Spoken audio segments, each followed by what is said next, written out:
Hey. Let's go. This show fucking stinks, and the fact that you listen, we are very, very thankful for it. AJ, never cease to amaze me with your toxicity, pal. You got a couple of these? God damn it! What the fuck are you doing? Fuck Boston.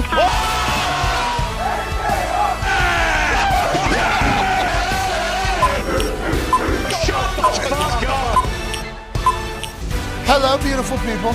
Welcome to our humble abode, the Thunderdome, on this incredible Thursday, June 8th, 2023. This sports program starts right now. Sports are happening in a blowout fashion. Yes. Last night, the Denver Nuggets went down to 6 feet above sea level and cruised to a 2-1 lead in the NBA Finals series. The Nuggets are a fascinating entity, strictly because they're a team we did not know much about, because they never garner the headlines through the regular season, even though they have a guy leading the way who just did something that has never been done before in an NBA Finals, where he scores at least 30, has 20 rebounds, and also 10 assists. That's the first that big of a triple-double that has ever happened in the NBA Finals, and ho-hum, who cares about the stat, is my horse about ready to drag my ass around Serbia, because we are just 2 wins away from being NBA champions. The first duo to have triple doubles in the NBA Finals. Obviously, Jamal Murray securing his final rebound with like 8 seconds left in the game. It was kind of a throwaway grab that made a lot of people money that bet on him hitting a triple double. But this team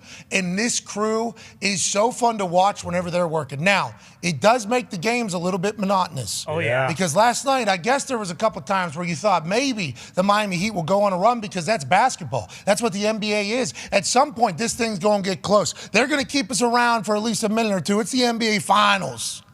That was not the case, man. At all. Nah, these motherfuckers just blew them out the entire time. And I know Messi announcement might have had everybody kind of hung over down in Miami. Oh, yeah. Okay, because we're kind of intoxicated with all the greatness that's happening in South Florida. The Florida Panthers are going to try to do their thing and get on the board tonight as they're down 2-0 in the Lordo Stanley Cup Finals to the Vegas Golden Knights, and maybe they'll be able to win, but we got a championship here. We got a championship here. We got Messi coming to town. Yeah. David Beckham's still here. Holy shit, we're Miami. There's a lot going on. They're kind of losing focus. A little bit. Say that. Listen, you got 4 nights on primetime. It could end real bad in all 4 of those evenings for the city of Miami and for South Florida. Last night was not a good start. We assume Hemi and Spoelstra, who were talking about effort after the game, will be able to bounce back and make something happen. But if not, and this Nuggets team continues to do what we've seen them do in primetime in the playoffs since basically getting introduced to this team with a 2-time MVP, this thing could be over quick. Yeah. They are so fun to watch, so good. And then you toss in Gordon, who's a fucking dog. And then everybody else they have around there,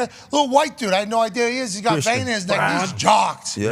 Properly jocked. He's going right into Hemi's chest in this entire thing, swagging out there. I mean, they feel as if they're a team that are going to be good for the long haul. For sure. This isn't a whole splash, let's get a superstar and then they're gone soon. No. Let's not completely dump our salary cap into a couple people and then get fucked royally whenever one person doesn't want to play anymore. Exactly. This is a team that's been built from the dirt. And it seems like whenever you're built on marble and not built on sand, there's a chance that even if you lose at home in the NBA Finals, you'll bounce back that next game and say, hey, we're still here. We are still great. And on the precipice of their first ever championship, they have to beat a team that has done the same exact thing in the opposite fashion. So what will Game 4 hold? Will it be another blowout like last night, or will Hemi do what Hemi has done through this entire playoff run? We shall see. Last night was a snooze fest. We still enjoy it, though. Of course. Stanley Cup Final tonight, we will enjoy that. We got big conversations happening today. I am very pumped about it. Huge.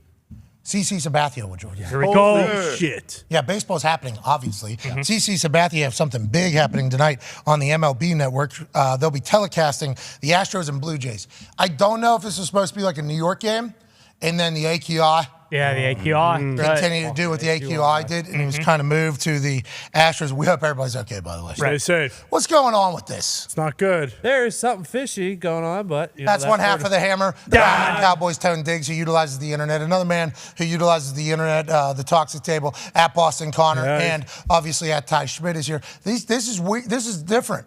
This this doesn't happen. Something's afoot. You could say that there might be something going on, and I don't know because I know real lives are being affected by it. But look into it, okay? because something is going on. And research says the man in the camouflage Patriots hat with a sports stooge on his T-shirt. But it is interesting, these pictures we're getting out of New York, and practices being canceled, people being commanded inside, basically the weather too piss poor to go outside and breathe. We hope everybody's okay. Let's get through this. Yeah, good luck. Let's get through this. It's wild, though. Stay strong. 14-year NFL vet Adam Pac-Man Jones is here. Boy, Pac, you're the man, pal.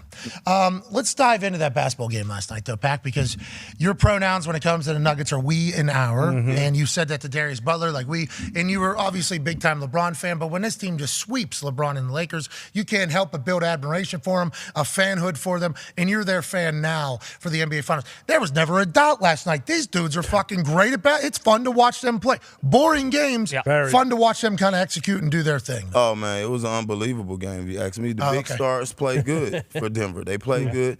Then you had Christian Barnes come in that played unbelievable down the stretch. What, Brian? Braun. He's out there. You know. I know. Yeah. But to your point there, we don't even know who these people are. Exactly. We don't know who they are. They're just coming in.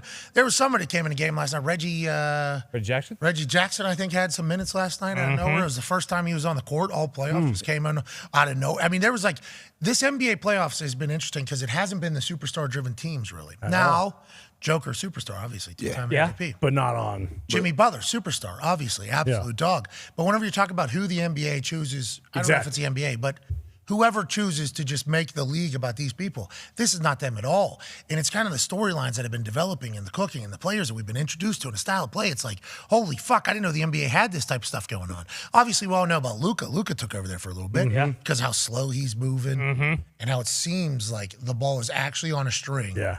And he's moving in actual slow motion, but he's shaking people that are much faster and more athletic than me, and none of it makes sense. And then you got Kyrie obviously going to his team, but whenever you talk about the old generation of superstars and then the new generation of superstars, when you got like Trae Young in there and Zion in there, T's and P's, bro. Yeah, good luck, Zion. This too shall pass, all right? Yeah. Bingo. This too shall pass. Time heals all wounds. Learn from this, though. You're young. Learn from Never going to trust a human ever again in his entire life. Yeah, probably not. But also, learn from this, Zion. Do you think the next generation of stars and then the older stars that are kind of have been carrying the league for a long time, you think about like KD and LeBron and M up here. It feels like Joker could have fit into both of those. Oh, yeah, absolutely. You know what I mean? Joker could have fit into both of those promotions, and we didn't really hear about it. And it's because I don't think he gives a fuck. I don't think Joker cares at all if anybody knows about him. He just wants dubs. And even at those games, with how many minutes he's playing, and obviously he was a part of the stat line alongside Jamal Murray there, he looks tired at times. For sure. He looks like I've done a lot of cardio and conditioning that we've had to do for teams, and you watch guys who hate it, and they clearly hate it. And their body's there, but they're not missing a time. So they're like miserable, but getting through right on time. Yeah. It's like there's portions of the game where Joker is just like so fucking exhausted, not missing a pick and roll, not missing a pass, not missing a chase down. And then like as soon as the ball goes out, he's still like exhausted. It's like he's very to the refs, like what the fuck are we doing? He's very invested. He's entertaining to watch. He must watch television. I hate to say this and completely beat this up, but honestly, 30-20-10, first time ever in NBA Finals, he does it all. He's so good at all of basketball. Yes. And he's seemingly a cartoon character of a human. How come we haven't been marketing the fuck out of this guy? I don't think I get it at all. I think it's because he doesn't dive in and he doesn't want the attention, so maybe that's kind of the reason why, maybe because, Jokic, all he does is, score triple-doubles and set records and do all these things that have never been done before, but after the game, he doesn't want to talk about that. He just wants to go home and, to your point, talk to his horse. He said, this is just a stat. That I'm not worried about. Yeah, that. I'm trying to win the trophy. He doesn't give a shit. His touch is so crazy. Stat. Yeah. Stat that. Hashtag. Stat that. That was the thing for a little bit, Pac. You weren't here yet. They were trying to push that. Amazon. And then it kind of just disappeared. So we continued to run with it with like things that weren't actually stats, but people would act like they were stats. So fun. Because we got into a world where everything was seemingly a stat, even people's opinions. Remember that? Oh, yeah. So we used to just tag those at the end. Hashtag stat that. So a hashtag stat that of Joker is that he said it's just a stat. Yeah. Stat that. And you could stat that. Exactly. Jokic is the first person ever to say it's just a stat. Hashtag stat that. Yeah, we bookend the stat that's. Bingo. Yeah. About anything. So he's got great stats all over the place, press conferences, but doesn't want to talk. It's almost like if he does it differently. Bill Belichick has to talk to the media. Very similar. and Bill Belichick ain't giving nothing. Joker's the same way, but he's not miserable. He's just not giving anything. Yeah. Can he speak good English? Do we know it? Does he speak good? I would imagine he speaks pretty good English, but I think that is just the difference between a guy who's from Serbia and a guy who grew up in the United States. Like, he loves basketball. He wants to win. He doesn't give a shit about, he didn't come over here to make a bunch of money. Like, granted, that's going to come with being a back-to-back MVP. He certainly came over here to make a lot of money. Well, I'm saying, like, he did, but, like, if you're as good as he is, like, you're going to make a lot of money. Like, he wasn't coming over here thinking, like, strictly for it. Yeah, like, I want to be, like, in movies and shit like that. Like, he wants to be the best basketball player ever. And I'm sure a lot of guys say that, but it's also much different when you come from, like, a fucking war-torn country growing up. It's like, hey, I'm here for a reason. I'm not here for like the limelight and to, kind of thrust myself into shit all the time. Like, it doesn't work like that. All right, I want to have my own shoe line by year 10 or whatever. Yeah, I want to do this. I want Gatorade. to have this. It's like when Joker comes in, do you want your own shoe line? On team? I just want to be on team. Yeah. Shoes that the team gets? I do wear shoes. I just want to be on the team. I wonder, that's a little different perspective. Right. What you're saying is we've gotten soft. Okay, we started worrying about the wrong things. And it feels like Joker's like an old school guy where it's like all he cares about is just basketball. Yeah. And I do like the fact, and although he scored 30 and he scored 40 a couple nights ago, can't score 40 again. Yeah, stay under 40. Yeah, because if he scores 40, they will lose. That is a stat. Hashtag Stat that. 3 times he scored 40. 3 times they have lost. So that's an incredible thing. He's looking to pass and make a play. Yes. And as somebody that like bets on him potentially on a lot of things, I get real pissed sometimes. I'm like, hey, Joker, just fucking take it in. He'll be standing at like the top of the key and he's like looking to make like a sick pass. And I'm like, the guy in front of you right now, Joe, does not want anything to do with you. No. Just bully that fucking guy and then just do one of your really cool soft touch. Baby hooks. Not even close to touching the rim. No. That thing is just splashing every single time. But all of a sudden he's just looking for a pass this way and the guy gets an easy layup. And then I don't even think he celebrates. It might like low five. And he just jogs back with a straight face. I'm like, God damn, if you're going to do like sick passes, at least give me a little sauce on it. Yeah. No sauce. He's just fucking doing everything so perfect, like teammate-wise. Yeah. I really enjoy watching him. Tough to predict how many points he's going to score, though. Very hard. Yeah, 30 is kind of, you can't do the 35s with Jokic. You got to stick to 30, and then if you really aren't sure, you go to 25 and, take his rebounds. Yeah, so triple-double is almost like a more sure bet than his actual Bingo. points. Because just like Spoelstra said, untrained eyes are saying let him score. Not you, Ramona. Just in general. People you're hearing it from. We don't know if he's going to score 27, though, and then potentially have 35 rebounds. Yeah. You know what I mean? Yeah. He won for 21, 35, and 15. Like, that would be an actual stat somehow. I was trying to watch him work those rebounds, too. Because, rebounding is not just like you with Dennis Rodman, this way.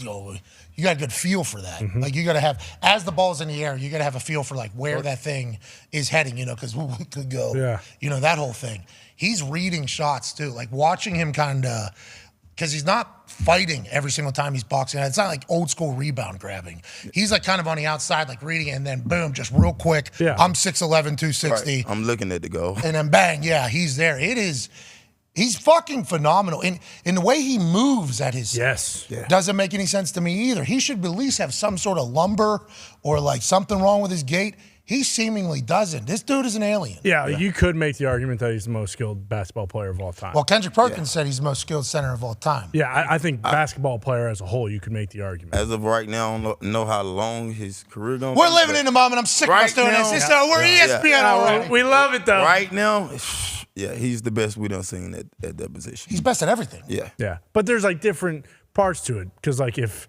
he was playing Shaq, then it would. Shaq wouldn't be able to guard him. Because if Shaq go out there, like exactly. But Jokic wouldn't be able to guard Shaq. No, he exactly. wouldn't. He's getting abused on defense by Shaq. There's a lot of this probably. Yeah, it takes away from your offense a little bit. Yeah, but Joker's pretty good at the fucking, he can lean. hits the ground. And I think those tired faces, I think that's all. I think that's a gimmick. Yeah, I think he's like. I don't know, but there's been a couple back. He's 6'11", But bro, if you look at Jimmy Butler's face after the game, that was a real exhausted. Like, God damn, I don't know how we gonna pull this one off. Bro, 6'11", dude. He is fucking this big, massive, and lanky, and he's just running like full. He's running gassers for 42 minutes. That's all he do. He really is just the most. I don't want to say like Ben Stein, but kind of like just just monotone bang. He's a player, though. Yeah, I can't. If they do go on to win it, I can't wait to see what he does. All right. I hope we get a chance to watch him more next year during the regular season. Yeah, absolutely. Does he play games? Oh, yeah, he plays a lot. Yeah. I'd assume it's tough to make him not play games. Yeah. Yeah, he's going to probably win a few more MVPs with that 65-game rule. Yeah, because they're talking about players maybe winning awards without playing actual games and doing the whole body rest thing. I'm going to ask CC Sabathia about that, by the way. Yeah. Like, he played a long time, 251 wins in the majors. And he was one of the, like, he's in the top 100 of innings pitched all time. Like, we talk about now, like, guys not throwing as much and, like, bullpen. Like, CC was throwing 7-8 innings every single time he pitched damn near. So the more information we learn about all these sports, it feels like the more they want to kind of keep everybody safe, which is smart. I think data and analytics lead us to keeping people safe, but I think you also miss out on like who the potential Ironmen are. So like I think whenever they're like data tracking how many yards everybody's running at practice, and they're like, okay, the DBs today ran 5 miles. They ran 2 miles more than any other position. So on Wednesday, we're going to hold them back.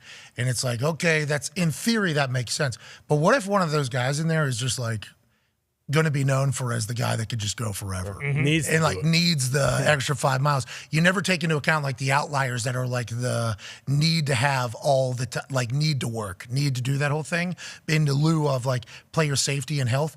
I think it's happening in all sports. Like in baseball, I think because they've learned how many times people normally get injured at so many pitches, and hey, this is what history tells us, and it's not collecting there's outliers in there too. There's people that elbows never had to get fixed after a certain amount of thing, but in general the average is this. So it's like, well, we're not dealing with average, we're dealing with professional athletes, right? So I think everybody should be kind of treated differently. So I think like the stats that are trying to keep people safe are also removing potential like legacy Iron Man type runs from people. I think pitching is one of them. Like I bet you there's some pitchers, I would assume just by law of physics, there's probably some pitcher right now that is being rested and being coddled, that their body somehow, for some reason, able to fucking, if they would just let them go. Get it. But they'll never let them go because now why would we want to risk somebody blowing out their arm when we just paid them and we have a thicker bullpen? It's like that stuff is all fascinating to me about how data kind of changes everything. And CC was a guy, he threw. Oh, yeah. Nowadays, would they let him throw as much as he threw? I think he is one of those guys who, like the manager comes out and tries to take the ball from him, and he's like, no, fuck you. Like, I'm staying in the game. I'm finishing this inning. But I don't know how many guys are left that are like that. I think guys do just like, yeah, you're probably right. I should. Because, shit, back in the day, like before any of this stuff came, like those guys used to, I mean, like there was no thought of, hey, we're going to take you out. It's like, hey, you're pitching today, you're going to have to pitch the whole game. Like, that's just the way it goes. And now it's like, there's no chance you're pitching this whole game. Yeah, very rarely. Hey, you can have the best day you've had. No hitter. At some point, one thing goes wrong, you're fucking coming right out. It just happened against the Yankees, not yesterday because the game got, canceled because of the AQI, but 2 days ago, they were playing the White Sox, and the White Sox pitcher had a no-hitter through 7 innings, but he had thrown over 100 pitches, so they took him out after 7. Boom, bingo. I didn't know this happened. Yeah. That is my exact point. Right. What if that guy's supposed to throw 200 pitches? What if the 100 pitches to this guy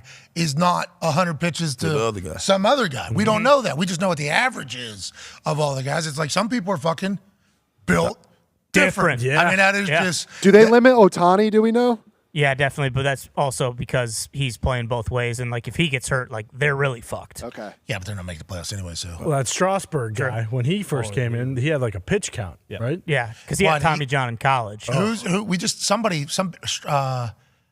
Strasburg. No, Rangers.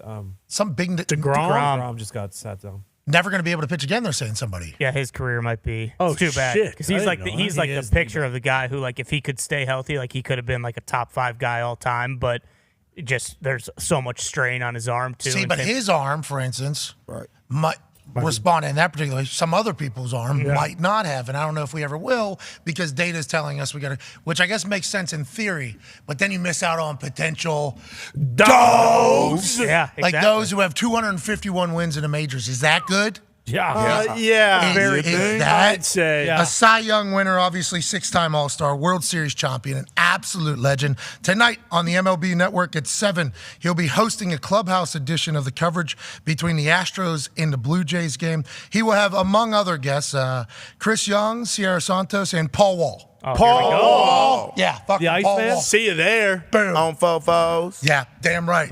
Ladies and gentlemen, CC Sabathia. What's up? How are you, man? Good. How you guys doing? I'm great, thank you. You golf at Augusta? I see the hoodie you got there. Nah, I just left a lesson. I was at Augusta this year, though, for the first time. I went and watched the tournament, so I got a chance to go down there and hang out. But I got the golf bug bad, man, so I was at a lesson today and just threw this hoodie on. You slaughter golf balls or what? Man, I'm trying. I'm trying to get right for Tahoe. I seen your Instagram the other day, Road to Tahoe. Everybody's getting locked in right now. So that was my first time last year. How many times have you been?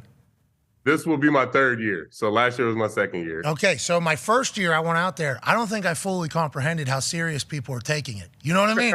Don't you think that's the same thing? Like your first year you go out there, and then all of a sudden there's like, oh, that's one of those political commentators. Yeah, he's been on the driving range for 4 hours. What? Dude, he's on It's guys out there grinding, like on it. Like, I mean, that's how I was the first year. I was like, I'm gonna go out here, play this tournament, see what's going on. And I was scared to go on the driving range because, like you said, so many guys have been out there 3-4 hours. You can see the divots. Like, I'm like, should I even hit balls? It's intimidating. It's intimidating. I'm happy to hear you had the same way. You're fucking CC Sabathia, so I'm happy you felt the same way as me. Me and Connor, I had maybe indulged in a couple of the baked goods. What? You know what I mean? So I was just starting to really take off. Getting going. You know what I mean? It was an early morning. There's a little bit of dew on the driving range. I look out there, that driving range is packed. Yeah. And everybody there's like swing coaches. There was a fucking swing coach. You remember that? Shot tracer. Dude, yeah, they had the swing man. And I'm like, well, we like half the guys are taking it fucking serious, and then half the guys are just out there just messing around. You know what I'm saying? Gotta find those people. I was next to Steph Curry. Steph had his golf coach. He had the swing man. He had some like golf fix, like pool noodle shit on the thing. Doing and drills. then my driving range right next to him. And I'm like, I don't need to ruin this guy's day. Yeah. You know what I mean? I should not. He's going to win this. I am not. Anyways, happy to hear you got the golf bug, as do I. We'll see you out at Tahoe. You're an absolute legend. Thank you for joining us. Let's talk about this particular MLB season. And we chatted about it just beforehand. You know, analytics have kind of taken over everything. In football, it's taken over practice reps and how much people run, and they track everything. In basketball, they're resting players, obviously, and that's become a full conversation about having to play 65 games to win any awards. And in baseball, and I don't follow as closely as like my guy Ty here, who's a massive fan of yours. He can't wait to chat with you. But like Ty talked about how back in the day, it was like, hey, you're going to pitch this game. This is your game. Go win this fucking game. And if we need to bring somebody out at the end, we will. Now it's like there's no chance you're going to pitch an entire game pretty much. At what stage was that? And do you think we're missing out on some guys that might be like Iron Men type pitchers because the analytics are holding people back? Or am I misreading the whole situation, CC? No, I think you're dead on. And I think, like you said, when I got the ball, when it was time for me to pitch, until I got to the Yankees, it was my game.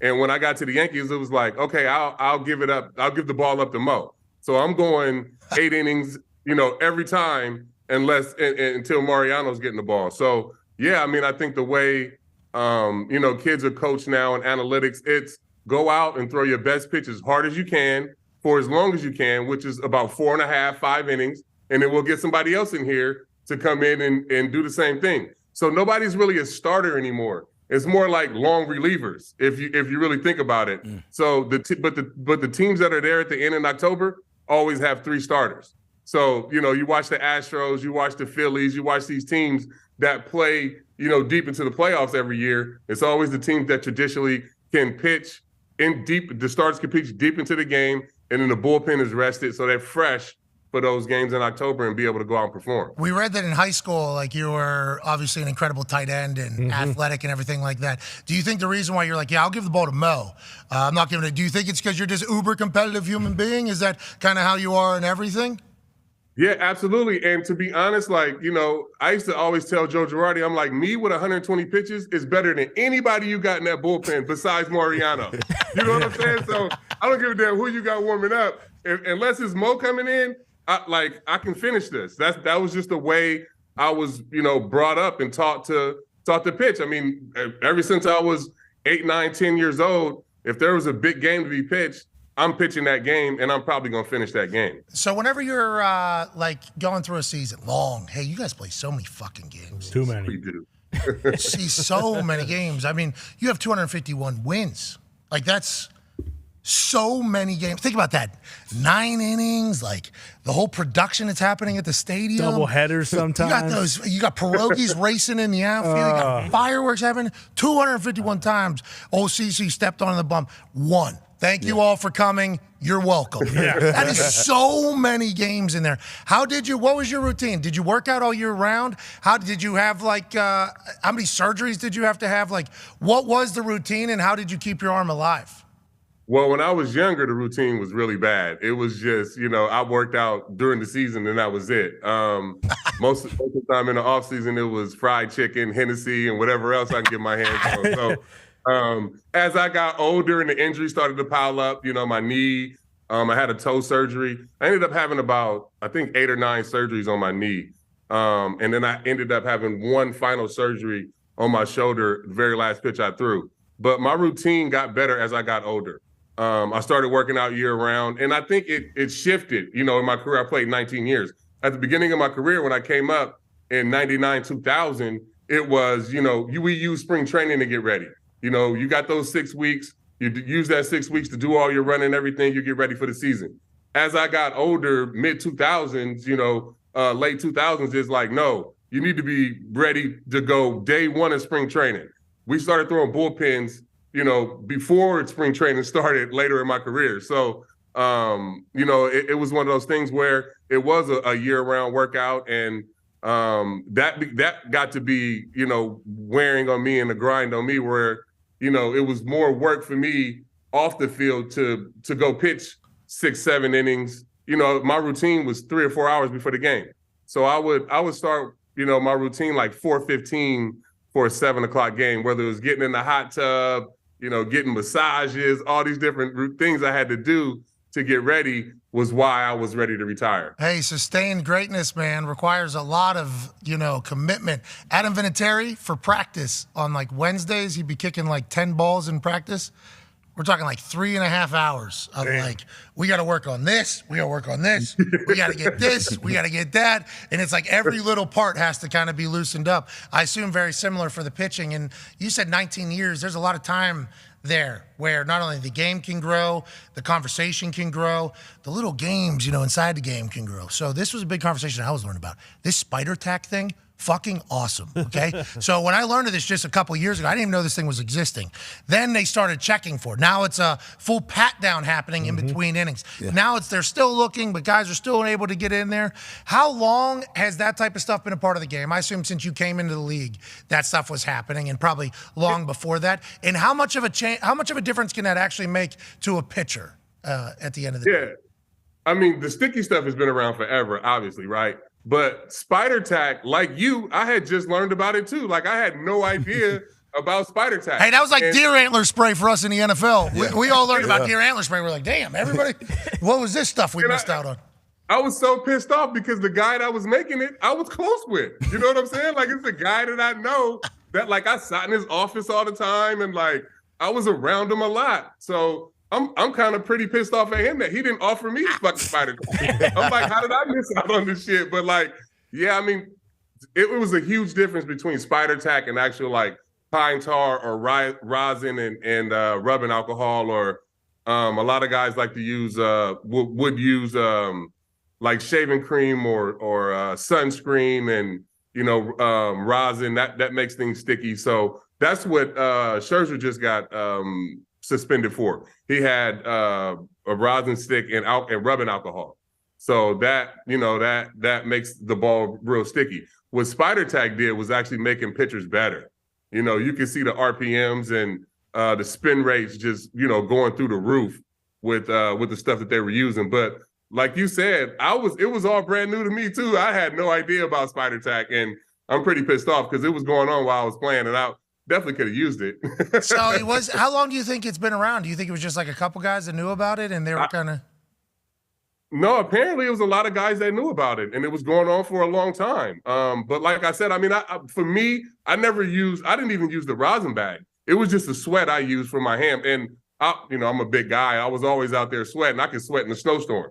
So I could just always just grab sweat right here and just rub the ball up. So I was never really in the sticky stuff. You know what I'm saying? So it wasn't a conversation that I was in. It was kind of one of those things where if you knew, you knew, and if you didn't, you didn't. Okay, so in that vein of conversation about baseball, which I think is one of baseball's best things, is just all the shit outside of it. I didn't grow up in the baseball community, so like learning of all this stuff very publicly happening outside, like when the trash can thing came in about like calling signals. And I knew that if somebody was on second base, they're trying to catch the catcher, and then they're potentially trying to tell the batter. Like, I think even kids do that, like youth baseball. Oh, yeah. Like I saw that like high school, I think. So whenever I learned about the garbage cans, and then they were talking about maybe some electronic skeletons were on people, and they had buzzers and all this type of shit. Like, how deep does that stuff go? And as a pitcher, at what point do you have to figure out that they're on to you, or can you not do that?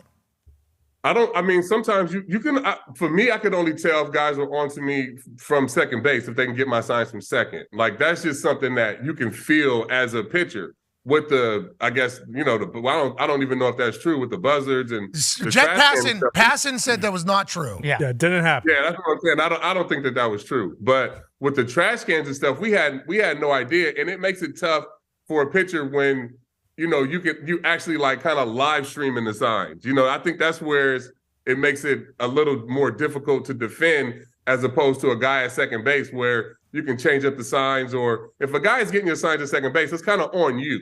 You know what I'm saying? Like that's on the pitcher, that's on the catcher, that's on the team that's on defense. So, but with a camera looking into the signs and the trash cans and all of that, that's a little, undefensible. Yeah, it seems like, all right, like we were doing this. Right, everyone's doing it. What you guys just did too far. Too much. It's too much. Too much. We're FaceTiming, we're streaming. It's just no way to defense it. You know what I'm saying? Like, it's no way for me. Whatever sequence I change it to, you already have it. Yeah, so there's no way to beat it. We're not actually competing here anymore. Like you get my shit. Okay, cool. We adjust. That's competition.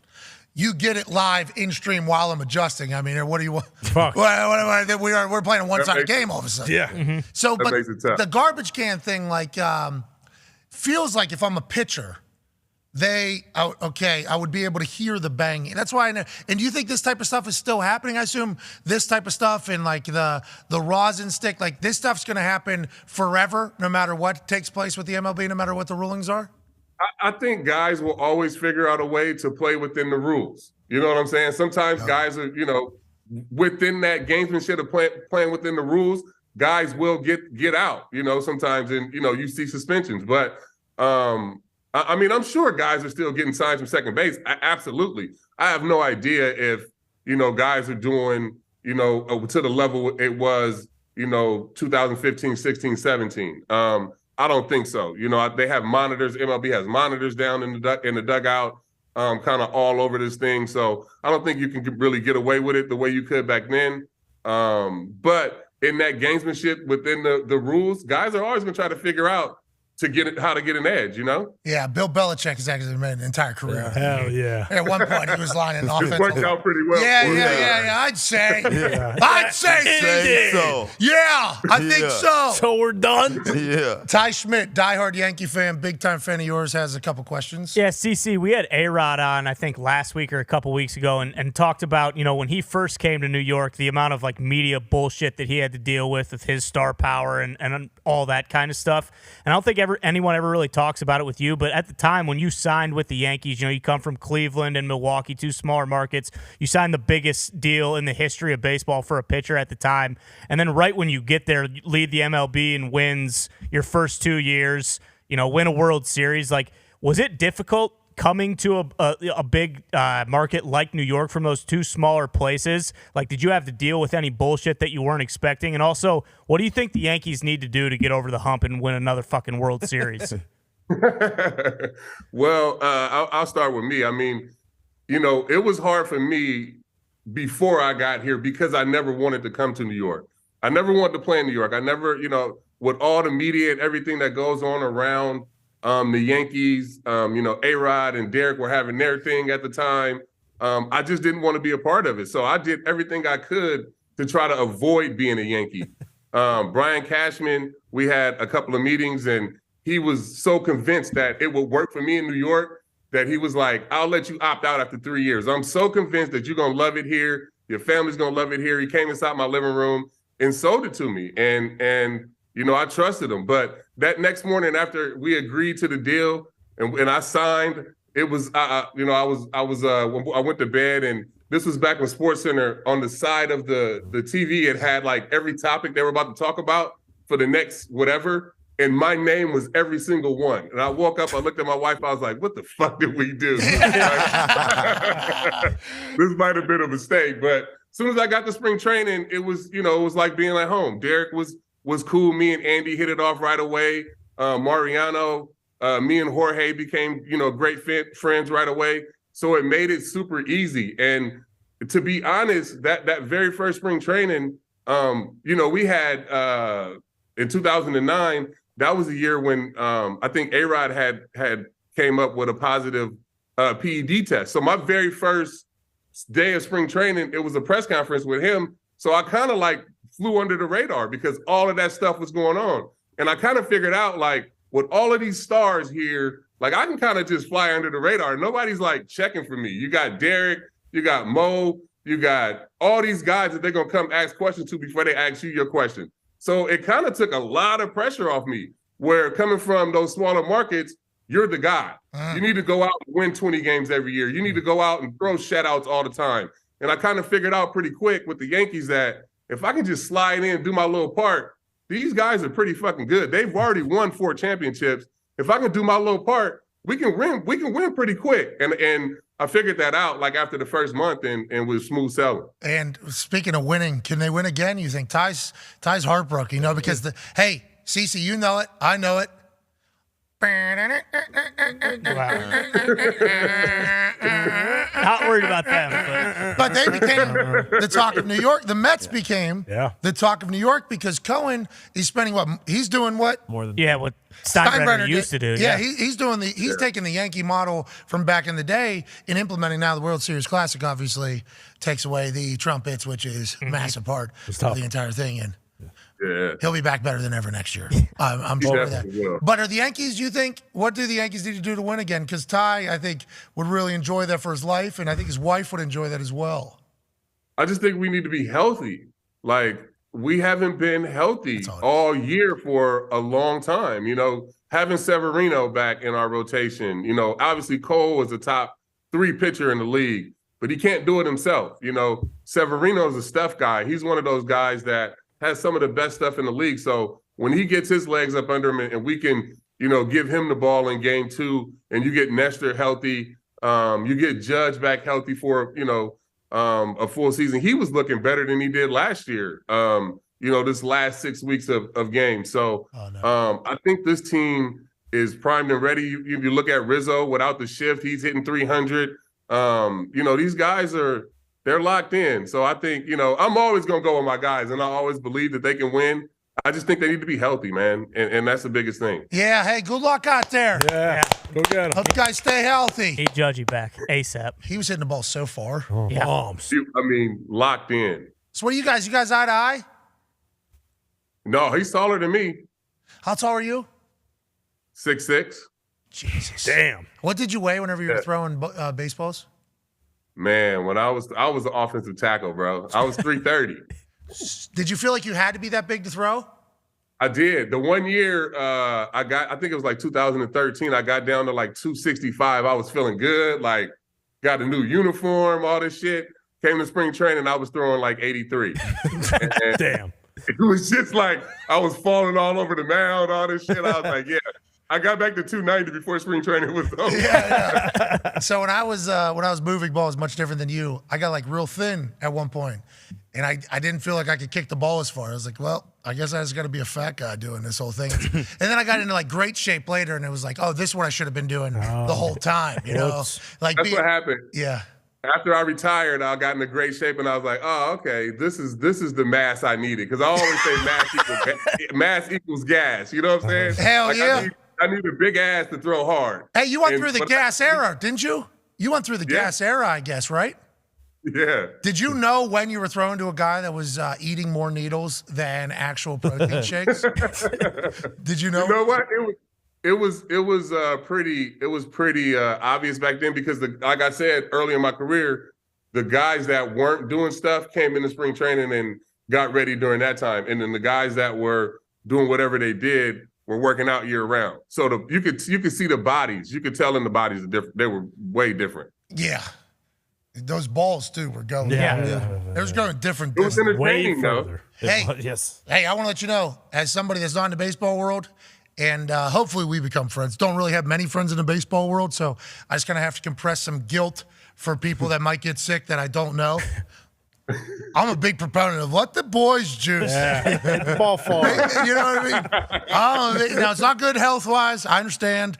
It's not good long-term. I don't know many of the guys. Nope. Hope they're okay, though. Hope they figure it out. What? But damn, that little run of baseball, when seemingly everybody was juiced to the gills, and the MLB was like, no, you're not. You know, they're going out there. I mean, it was talk of the town. So much fun. It was entertaining,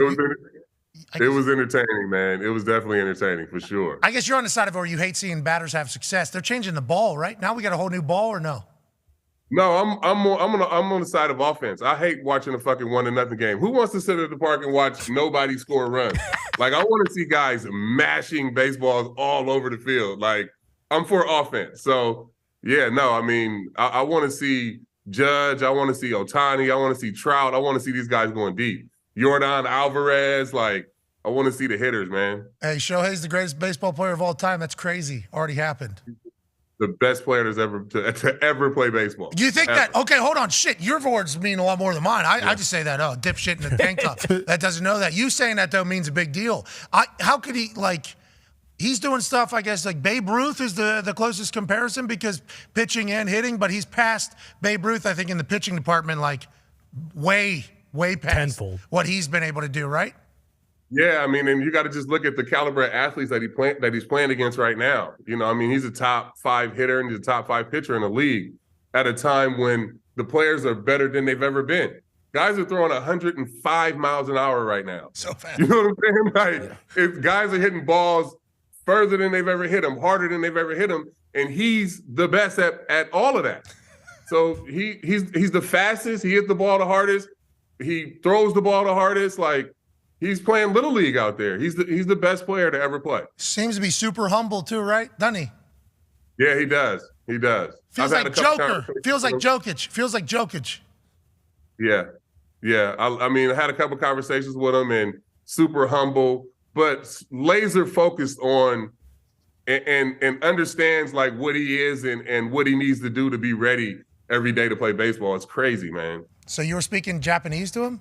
Ohio. Absolutely not. But I had Adam Jones with me who played in Japan for 3 years, so he was doing a little translation thing for me. Nice. How do you start with just hello or a longer sentence when it's going? I never really knew how to operate with the translator. Thankfully, didn't have to utilize it much with like teammates. In our sport, it's not a lot of different languages. Baseball, a lot of different languages happening. Soccer, a lot of different languages happening in the dugout. So I think there's more. Do you go like, hey, how are you doing? I'm a big fan. And then what if translator doesn't deliver it with the proper, what if it's like, yeah, hey.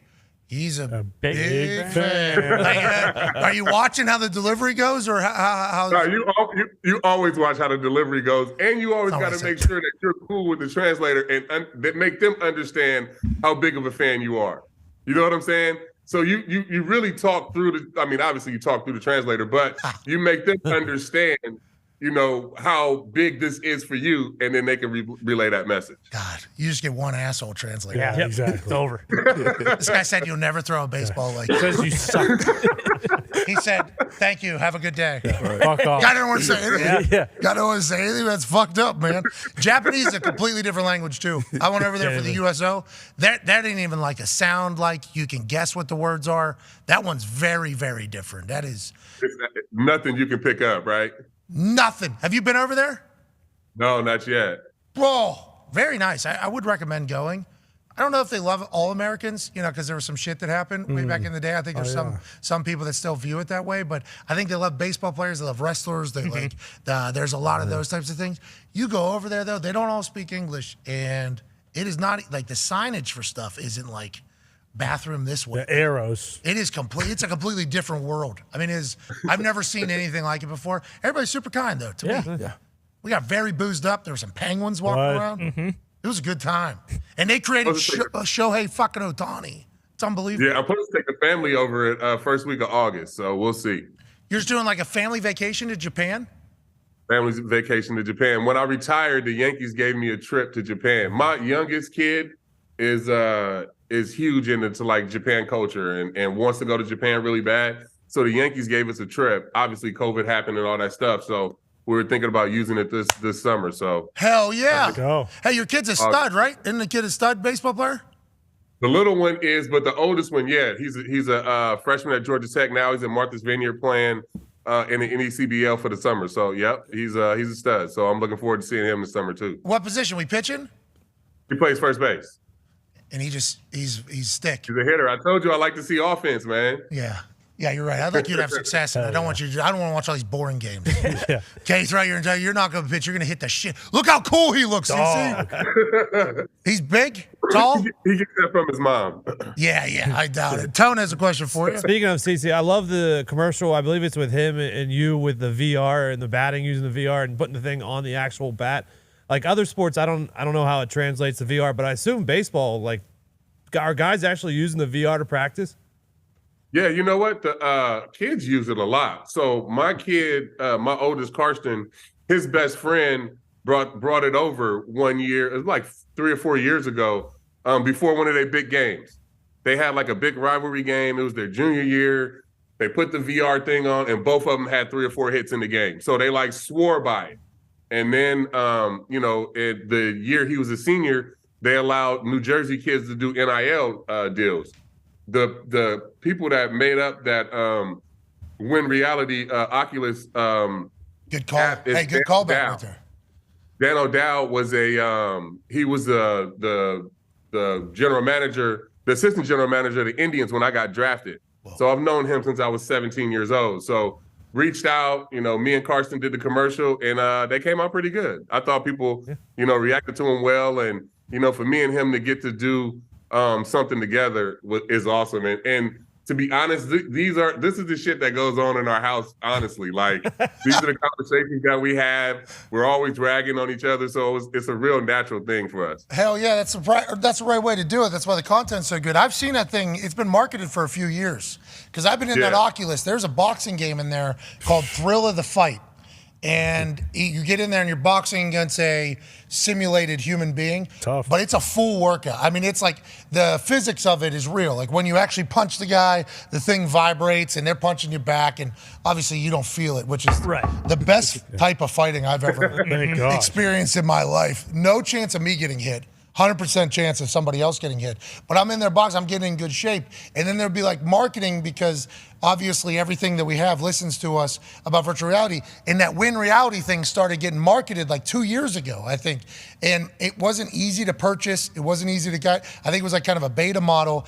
And then once you like start seeing the videos, it's like, I think this would potentially translate into actual baseball. So what I'm hearing you say is, if I get that, and I'm fucking, you know what I mean? Rake. I'm hitting dingers. Maybe I missed out, or it'll just translate immediately to the MLB if I get signed. It might translate. You might be able to go. You might be able to go right to AA. Hey, I played in the Frontier League one time, CC. Pulled a hammy and broke my thumb. Yeah. First at bat, jammed, boom, bang, broken thumb. Tried to get to first base, pulled a hammy. It's tough sport. You guys play. Tough sport. Pac-Man has a question for you. CC, with the pitch count, what you think the pitchers from when you play and right now, what is the difference? I know it's to speed up the game, but do you think it's a pro or a con as a pitcher? I think I like the pitch clock, and I think it speeds up the little garbage stuff in the game.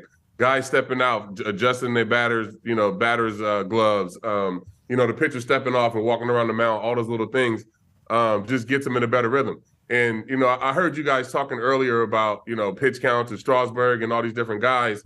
I think starters will come back with the pitch clock because I think you can't just I don't think you can load up and just throw the ball as hard as you can, get the ball, take 45 seconds, walk around the mound and throw the ball as hard as you can. You're going to have to get in a rhythm and, have a rhythm to your start. And that allows you to pitch deep into the game. If you watch some of these better starters, they're going 6, 7, 8 innings now with ease because of the pitch clock. And it's speeding up the hitters and it's allowing the pitcher to get in a better rhythm. So you'll see the starter come back in like 3 or 4 years because of the pitch clock. How scared would you be if this is what you saw? Oh, no, you know what? I would just throw it right at your front shoulder. Yeah, well, I'm getting out of the way. I'm eating it. I'm rolling the shoulder like Floyd, and I'm out there. The pitch clock was supposed to change the game, though, completely. Has it, you think? It has. I mean, I think, if you look at the game times, I think it was, 319 last year down to 241, 247. That's huge. Yes. Just being able to take, the amount of families that I saw at the ballpark, early in the year during the school year, during the week had changed. If you know that the game, it's a 6:45, 6:30 start, the game's going to be over by 9 o'clock, you'll take your family to the game instead of, the game being over at 10:30 on a school night and the kids can't go. So you've seen, families come back, you've seen attendance go up because of the time of the game. And, even watching games on TV now is a lot better because, of the pitch clock, and it's, 2.5 hours. I like that there's potential strategy in there, too, that's only going to grow. Yep. Anytime you get really high-performing human beings, some sort of constraint or like something that gets added in there, they're going to figure it out. I'm excited to see which pitchers figure it out, which batters figure it out. I'm sure there's some batter game that's going to be developed. It's just an added strategy piece, which I think we all enjoy. Last question here. CC, thank you so much for your time from Connor. Yeah, CC, you talked about your time in New York, and as a Red Sox fan, that was the only time in my life I absolutely hated you. Sorry. But was there a time where you kind of realized that rivalry between the Red Sox and the Yankees was a little different? And do you think that it still has kind of the status of what it used to when you were playing? That I realized right away, like game one in April 2009, because we had signed all these guys. I came in, AJ came in, Nick Swisher came in, Tex came in. So we were the favorites to, be good and win the division. We hadn't got off to a great start. And I show up to my very first start in Fenway as a Yankee, and it's like a playoff. It's like a World Series start. But it's like April 25th. You know what I'm saying? So, like, right away, you get the gravity of what this rivalry is, and I loved it. I love being right in the middle of that when it's intense, when it's fights, when it's guys throwing at Josh Beckett throwing at Derek Jeter. So now I'm hitting the Big Papi. Like, that's all. I love being in that and a part of that. You feed off of that when you go to Fenway. When they come into Yankee Stadium, it's going to be a dogfight. And the thing about those games they're never over. Like, we can be up 9-0 in the third inning in Fenway, and we're still in the dugout. Like, we need to get these outs. We need to, Big Pop. We can't let Mookie get on base, or like all these different strategies in a 9-0 game. You know what I mean? So it's fun to play in that rivalry, and I think it's always going to have the prestige of being sports top rivalry. And I think, it goes in waves. I feel like right now the Yankees' biggest rival is Tampa, but as soon as Boston comes back and have some good players and get right back up at the top of the division, then it'll be right back there. Shit talk is back completely. Yeah. I love that. You said, now I got to throw a Big Papi. Like, is that just something that's just understood? Like, does anybody have to tell? Nobody has to tell you, like, hey, yeah, you saw what happened, so you know what we got to do. Or is that just kind of like something that's just understood? Now, most people will always tell me, like, okay, you seen what happened, so please don't do it right now. And I'd be like, nah, fuck that. I'm hitting the next person right now. Okay, so that was... It was always like, see, we know, but can you please, we need you to stay in the game. I'd be like, no, they hit my guy, I need to hit their guy. And the one time that I used that example of Jeter and Big Papi, so they hit Jeter, I hit Big Papi, and after the game, Big Papi texted me on my, because me and him are really close. We always have been. He texted me. He was like, "That's the way you do it. That's the way you protect your teammates." Blah blah blah blah. So he understood the rivalry just as much as I did, and that's what made it fun. I love the fact that you're going to hit our guys when I'm on the. Okay. Yeah. You hit one of my guys. We'll see. I'm coming right back. Yeah. Oh, you hit Jeter. Yeah, big mistake. Oh. Okay, where is the Poppy's 4 down? All right, we will. You're right. We will wait. We will wait. We will do this whole thing. Whenever is it shoulder?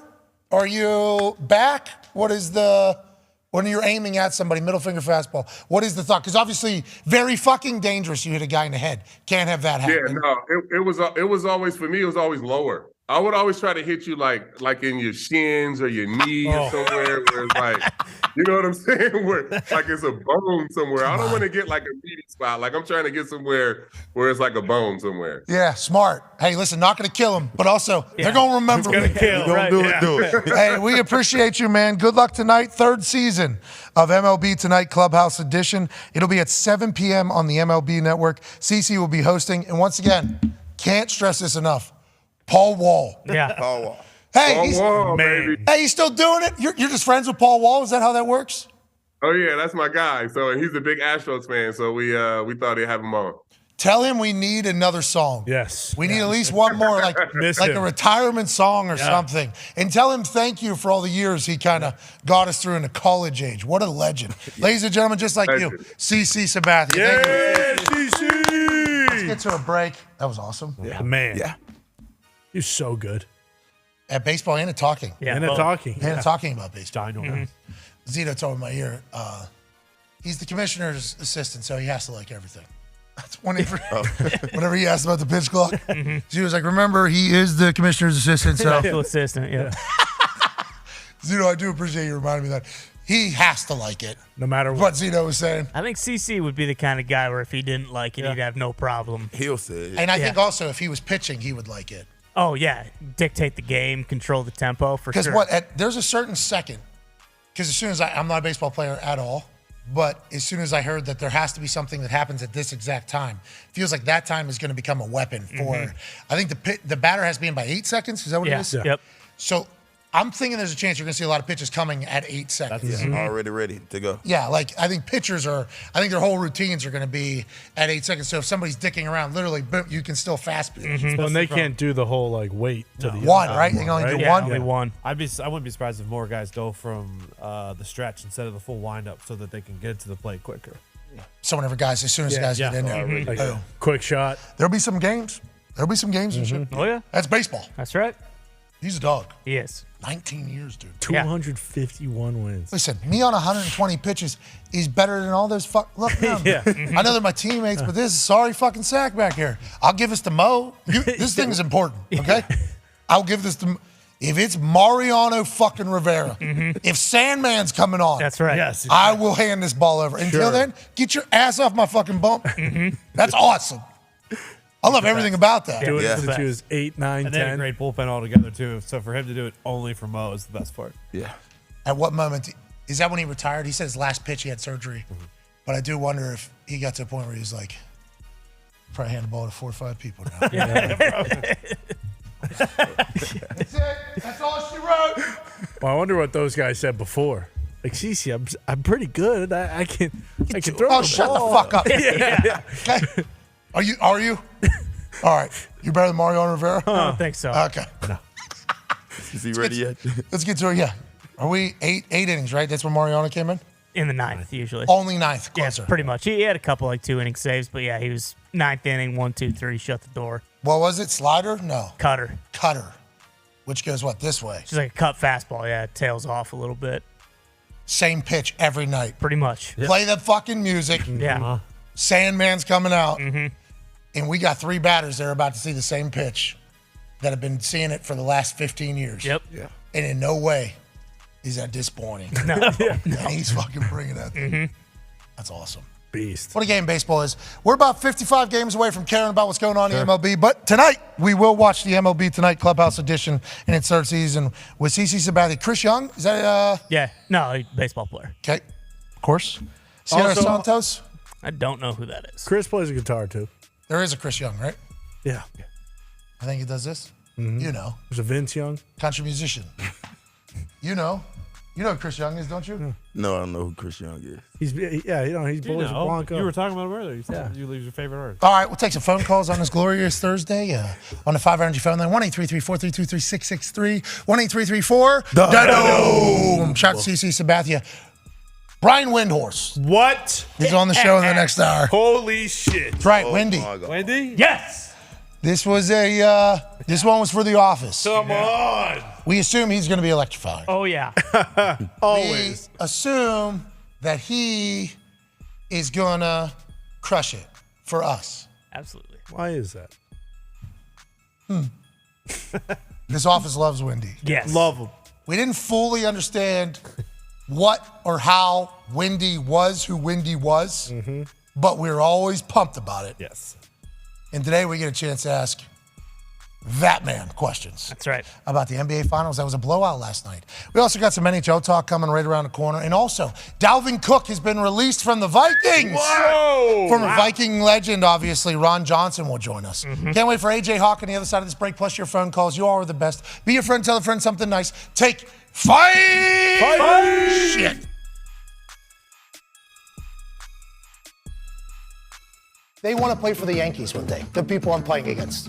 They want to play for the fucking Yankees. Check out, like, in there, we put a little surprise in there for you. About to get iced, it feels like. I mean, let's start the day, I guess. What the fuck you get It's great to be a member of the Washington Wild Things baseball team. We're number 1 in the league, right? Yeah, let's fucking go. Fuck everybody. Fuck everybody else. When I take BP, will there be anybody telling me how the fuck to hit it? No.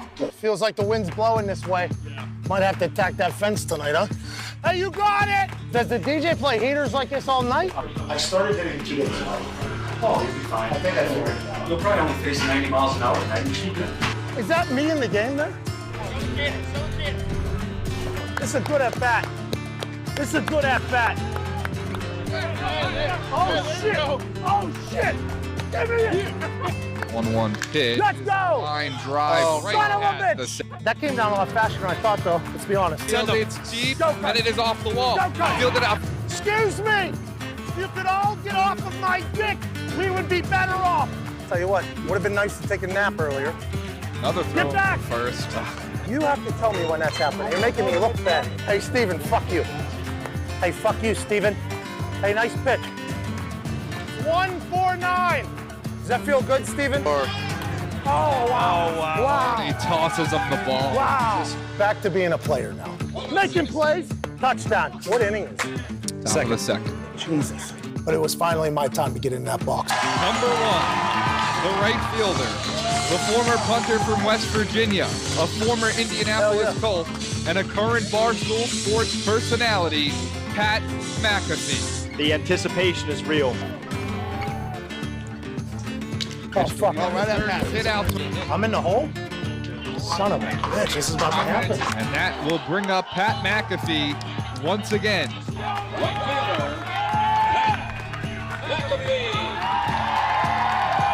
First pitch from Reynaldo Lopez, swing and a miss by McAfee. Hey, what was that? And the catcher goes, I had to give you one. Looked off speed. What was that? Then I look at the pitcher, and he's smiling. He's like laughing, like he's toying with me like I'm a child. It all comes down to this. My last at-bat. Hey, I'm gonna get on. You bring me home. This is your life on the line, fucker. Let me tell you something. You're going to take an L, okay? You're going to take one. So I think that the close your eyes and swing method is perfect. Oh, this is hardball. Oh, yeah. Oh, my God. Oh, my God. Jesus. You have no prayer. Number 1, right fielder, Pat McAfee.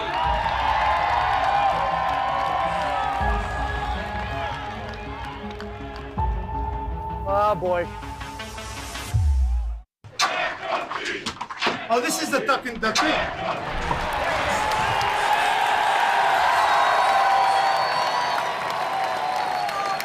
Let's go! Let's go to the phones. Let's go to Dan in Connecticut. Lovely place here on the 5 Energy phone line. What's going on, Dano? Oh, what's up, Pat McAfee? Dan, you are too young to listen to this show. I can tell. I think. How old? I'm not Dan. I am Owen. Mitt. Owen, how old are you? It's so different. I am at 8.5.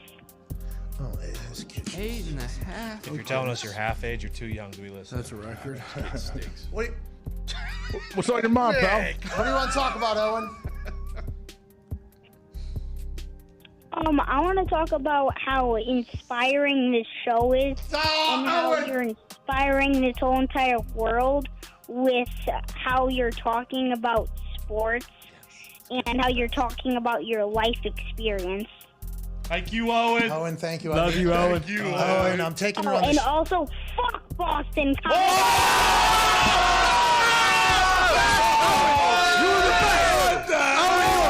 I want to let Owen know, if you're still listening, Owen, you're inspiring. Best kid ever. Owen, the way you talk about sports is inspiring. Yes! I didn't know 8.5 could do that. Wow. Shout out Owen. That time. Go, Owen. Hey, Owen. New generation in Connecticut, I guess. He was making me feel good, too, by the way. He was making me feel good, making the show feel good. He was talking us up. He was hyping us up, and then boom, a little. Was this Aristotle's brother? A little misdirection from Aristotle's brother, Owen, at 8.5 there. That was awesome. I'd say he put his balls on your forehead, but I don't think they dropped yet. So. Hey, look it.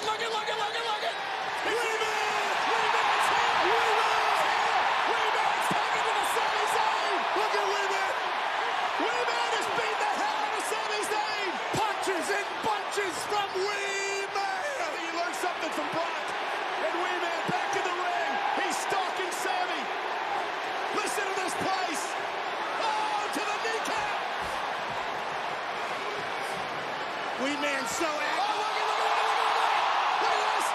Body slam. Sammy Zayn. Wee-Man used to kick himself in the face. Are you kidding me? Now he's body slamming Sammy Zayn. Hey. Why? Let's go. This show fucking stinks, and the fact that you listen, we are very, very thankful for it. AJ, you never cease to amaze me with your toxicity, pal. You got a couple of these? God damn it! What the fuck are you doing? Fuck Boston College.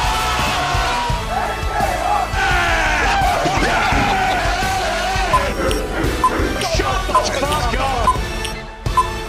Hello, beautiful people. Welcome back to our humble abode, the Thunderdome.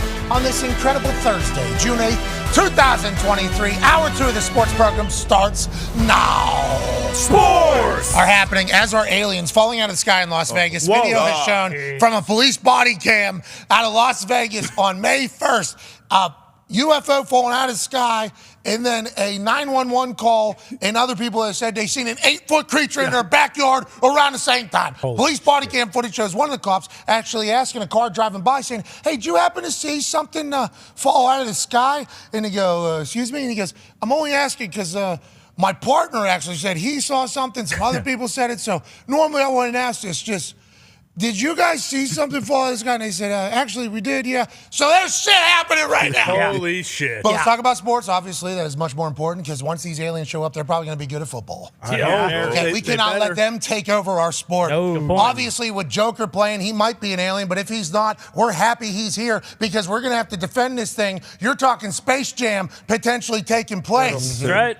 Fuck. Obviously, the NHL has another Stanley Cup final game this evening. Yeah. No way. Ross is happening. MLB's happening. We just talked to CC Sabathia. We can't thank everybody enough for allowing us to do this for a living. And also, the fuck's going on? What the crazy. fuck's going on? Something. May 1st, too, and we're just hearing about it? Right. How come that didn't, telephone game from one town to another to make its way here? Now, we know what happens in Vegas stays in Vegas, but we need the body cam of aliens. Exactly. If that is out there, because we'd all like to hear what happened in Sin City with people from outer landish type of things. Exactly. Right. Sir, is this the video that the Paul brothers was talking about? No. This one's he got newer. a different one? No, he's got an older one. More concrete, he said, too. The Talks the Table here at Boss Connor and Nat Ty Schmidt. One half of the Hammer, Cowboys Tone Diggs is here. 14-year NFL vet Pac-Man Jones is here. And joining us live from Natick in Ohio, might be an alien. This man has accomplished so much in his life. He's a college football national champion. He's a Super Bowl champion. He's won at the Ryder Cup. He's the all-time leading tackler for the Green Bay Packers. He's currently the reigning, defending, undisputed, shout out to Paul Heyman, champion of the state of Ohio, COVID survivor, father of 10, potential extraterrestrial, AJ Hawk. AJ, you see this video just made its way on the internet. What the fuck's going on? I did. Why do we have video of the craft falling, but we don't have any video of the 8 to 10 foot beam that these people claim they saw? Because they only had a wired-in phone in the kitchen. Landline. They didn't. Yeah, landline. They didn't have the. They actually had the 9. Yep. 1. Dial it up. 1. And then there's a thing. They tried getting their Polaroids, but they couldn't get it fast enough. Bingo. They tried to shake it, shake it, shake it, shake it, and then once they shook it too hard. Yep. And it was shook too much. It was gone. Man. 8 foot.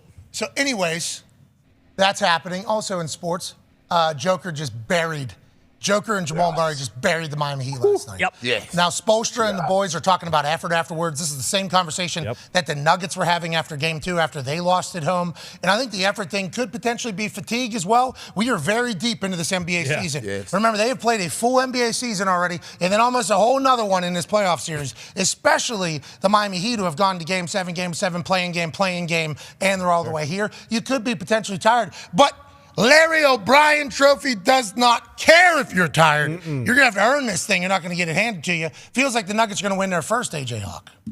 Yeah, it does. I mean, what happens next game, I guess? I was hoping for the Heat to win this one, but, man, I don't know. It just feels like Denver's too good. Joker's too good. He facilitates everything. I don't know. They're a special team. Are they going to be able to keep this core team around for a while? Because I think Denver could be a problem for the future. I think we get them on TV if they're going to do it during the season, so maybe we can poke in and go, oh, that's the fucking champions right there. Oh, okay. Oh, the champions Makes are fun. It does make sense. They got a 6'11" guy who runs like he's 5'11". Why is that person doing it? The hell? Why is that human able to do that? No other humans at his size are able to do that for a sustained amount of time. What is going on with that thing? How? That's an anomaly. That's a specialty. What the fuck is that thing? And then that's like what I want to watch sometimes, which is why this video out of Vegas. He's almost 8 feet tall as well. With his hands AJ, up. I know you want to talk about the alien video. Okay? We get it. We get it. Okay. Okay? They're real. I don't really care too much about aliens one way or the other. I feel it is crazy that this happens May 1st and we're just hearing it now. You think of the age of the internet, that hits us instantly and we know hours later. Well, we might have seen it. Remember, my birthday was May 2nd. Too much. Yeah. Baby came May 4th. Right. Yeah. Sure. Yep. You know what I mean? A lot of stuff. There's a lot of stuff that's happened in our internet. You know, sports have happened. Of course. Playoffs. So maybe we missed it, maybe. But also, That's on us.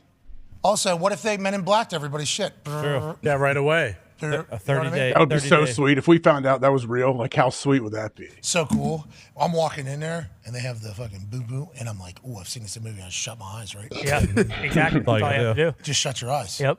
What if you wink at him?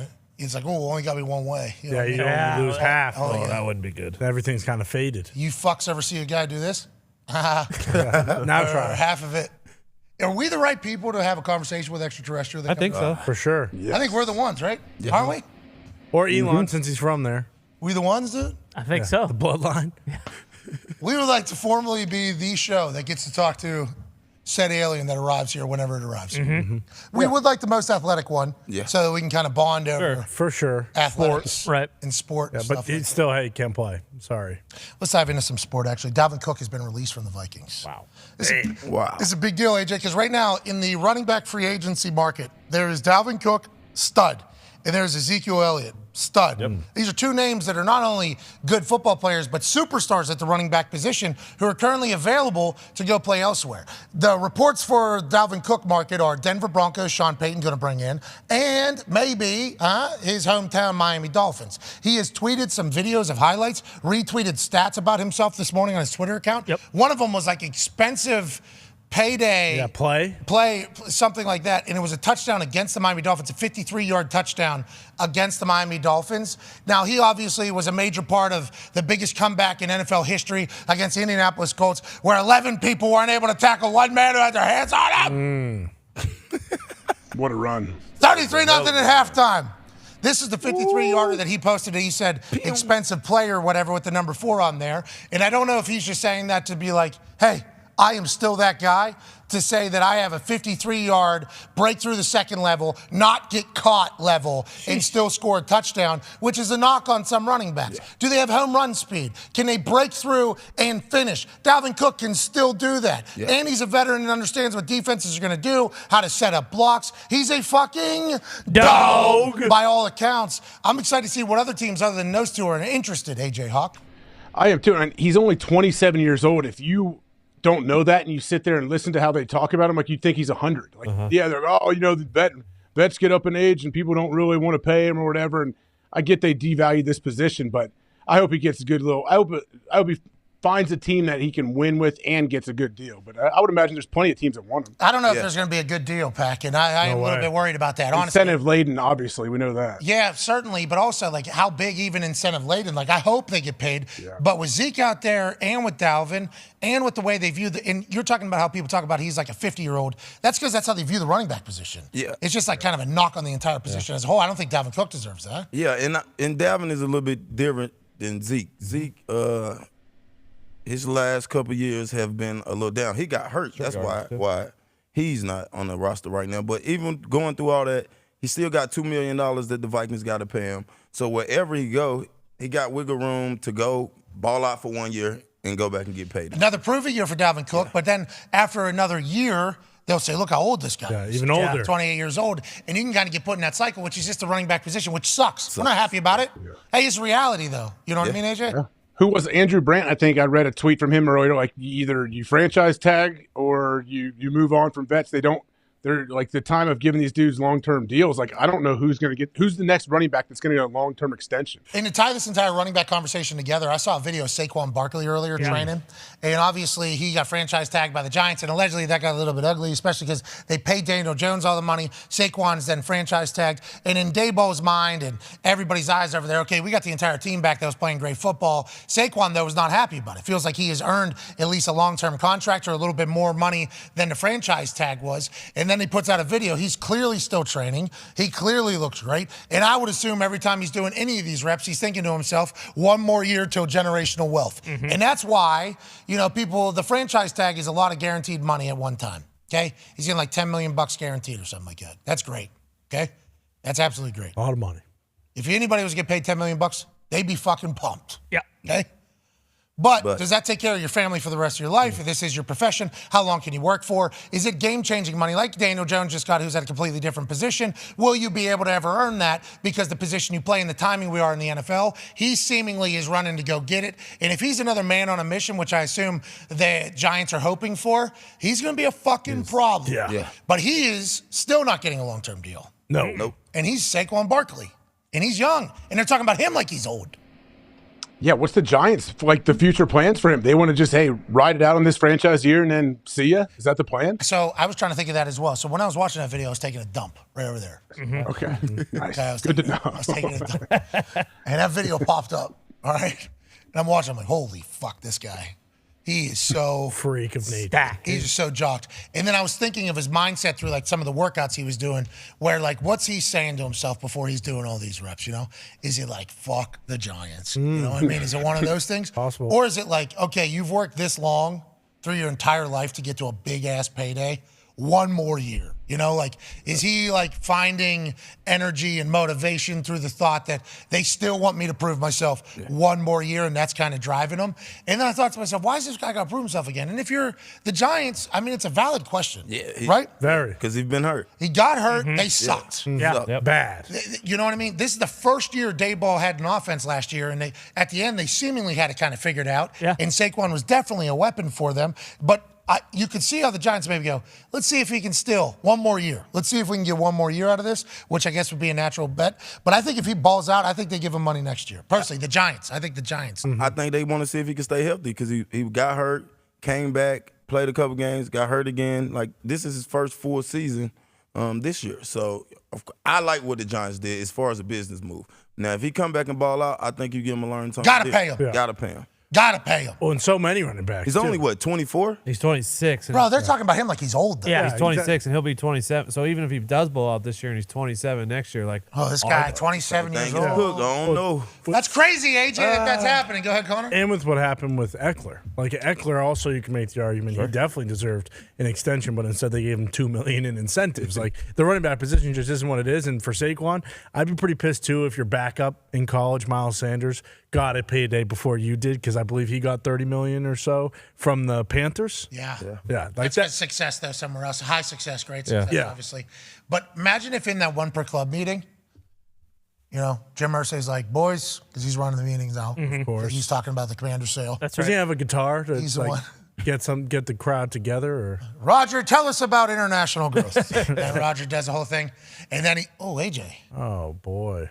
AJ didn't want to hear about the one per club meetings. He's not supposed to be in here. Yeah. Well, the aliens are probably at his house. But what if in the one per club meeting they said, what position are we all paying too much? And we need to stop running back. Okay. All right. Here. Deal. Because it does feel that way. It feels like everybody in the NFL has the same exact viewpoints. Now, granted, the Carolina Panthers paid Christian McCaffrey. And then the San Francisco 49ers traded for Christian McCaffrey, and they're still paying him that deal. And Christian McCaffrey got paid a lot of fucking money. Christian McCaffrey deserves it. He's throwing touchdowns, catching touchdowns, doing absolutely everything. But it does feel like, and AJ Hawk has found connection again. It seems like in that one per club meeting, there's a chance that everybody's saying, hey, we're not paying these running backs anymore. Doesn't it feel that? Like everybody's on the same page that you don't need to pay a running back, when back in the day, it was like that was a position focal point of the salary cap. It's a crazy kind of development.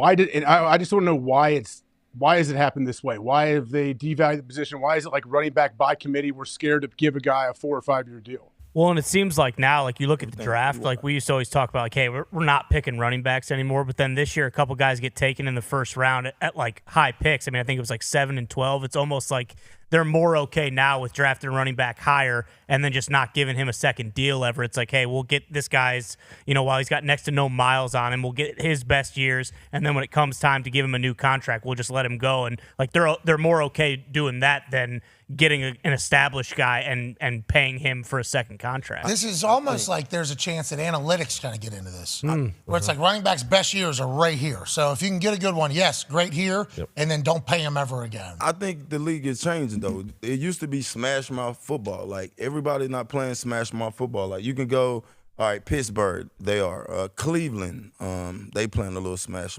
mouth football. Atlanta, San Francisco. San Francisco. Everybody else is 3 wide. It's fast-paced offense. So you can go plug pretty much anybody in the running back spot right now, and without paying them a lot of money, that can be just got to be able to catch, right? Yeah. Well, and the team Ty mentioned too, like the Lions got rid of DeAndre Swift instead of paying him, and then they drafted Jahmyr Gibbs in that first round. So it is kind of the. I don't know if you're seeing the highlights out of training camp.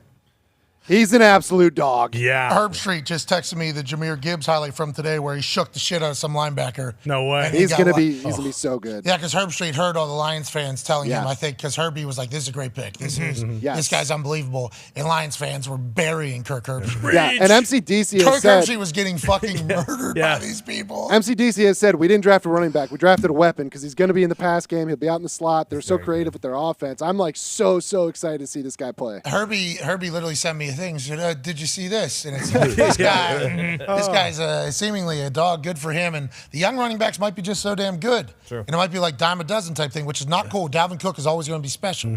But when it comes to the business and who's getting the money, I mean, that's certainly a whole different conversation. Joining us now is a man who serves all the money. We've been watching this guy do his thing long time. So long. I don't know if he knows how much we've been watching him do his thing. What? He was the voice for LeBron James for a long, long time. That's right. LeBron James' career coming into the NBA was like, this is the chosen one. This is the guy. And one of the mouthpieces of the story of the guy was this guy. And we all said, holy shit, who is this guy? And this guy every single day. Great energy, great insight, seemingly fair whenever he was talking about a lot of things. That rose him up the ranks at ESPN, so much so that he was a part of every studio shows. And this fucking thing came into existence and then gets used literally every single day on the internet. Ladies and gentlemen, ESPN NBA analyst, Brian Windhorst. Yeah, What's up, Windy? We've been watching your ass, pal. Well, thank you for having me. I just got to say real quick, I'm in the presence of greatness. Not you, Pat. Mr. A.J. Hawk. Hell yeah. AJ, is such a pleasure to be able to say to you, you are one of my favorite football players of all time. Here we go. I don't know if your viewers and listeners know how much of a badass this dude was at Ohio State. Yeah. I grew up and still am an Ohio State fan. Absolutely loved watching you play. You were wronged in not getting the Butkus Award. It was bullshit. And it was because you lost to Penn State and so they had to give it to Pavlovsky. I mean, he's a fine player. It's not fair. I was angry then. I'm not over it now. I mean, obviously now you're washed up. You know, you do this on the side. But when you played. You were one of my favorite players of all time. I don't normally say stuff like this, but my God, thank you for all those spectacular. I don't care about the Packers. I don't care about that. Thank you, Mr. AJ Hawk, for your greatness as a Buckeye. I will now listen to you, Pat. Sorry. No. Thank you very much. Please. Big fan of you as well. So, yes, I appreciate it. Thank you for all the great information you give us on everything going on around basketball, too. Hell yeah. Thank you, guys. All right. Love fest. Okay, let's continue to love fest. Wendy, I'm sure you know this because you're an Ohio State fan. And everything that you just said, we all agree with, including the entire state of Ohio.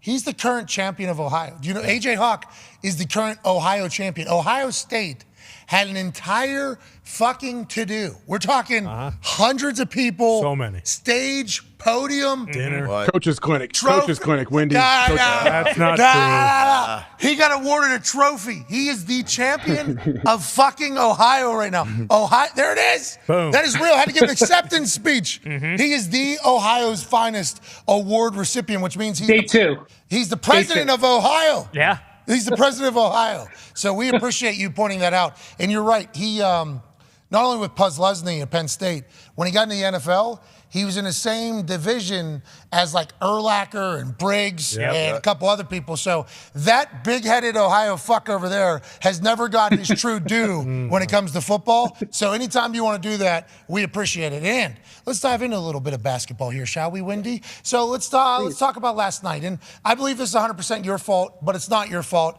Let me explain. You're so electrifying on TV that whatever you're covering, ESPN feels the need to cover. So, for instance, in the West, we're always learning about LeBron and what's going on with the Lakers, obviously. Golden State, they're in the middle of a dynastic run. Got to talk about Steph Curry. Got to talk about Clay. Holy shit, the Phoenix Suns with this new owner who's fighting players. They also got Kevin Durant, and they got Chris Paul, who's on the way out. But they got a Devin Booker squad down there, superstars. This Denver Nuggets team, we heard nothing about. They're controlling this thing. Now, obviously, they lose game 2, and Jimmy Butler and Spoelstra are going to do their thing. This Denver Nuggets team has been like this all season. Is the same exact style of play all season, or is this a different team for the playoffs that none of us got to see because they weren't really highlighted in the West?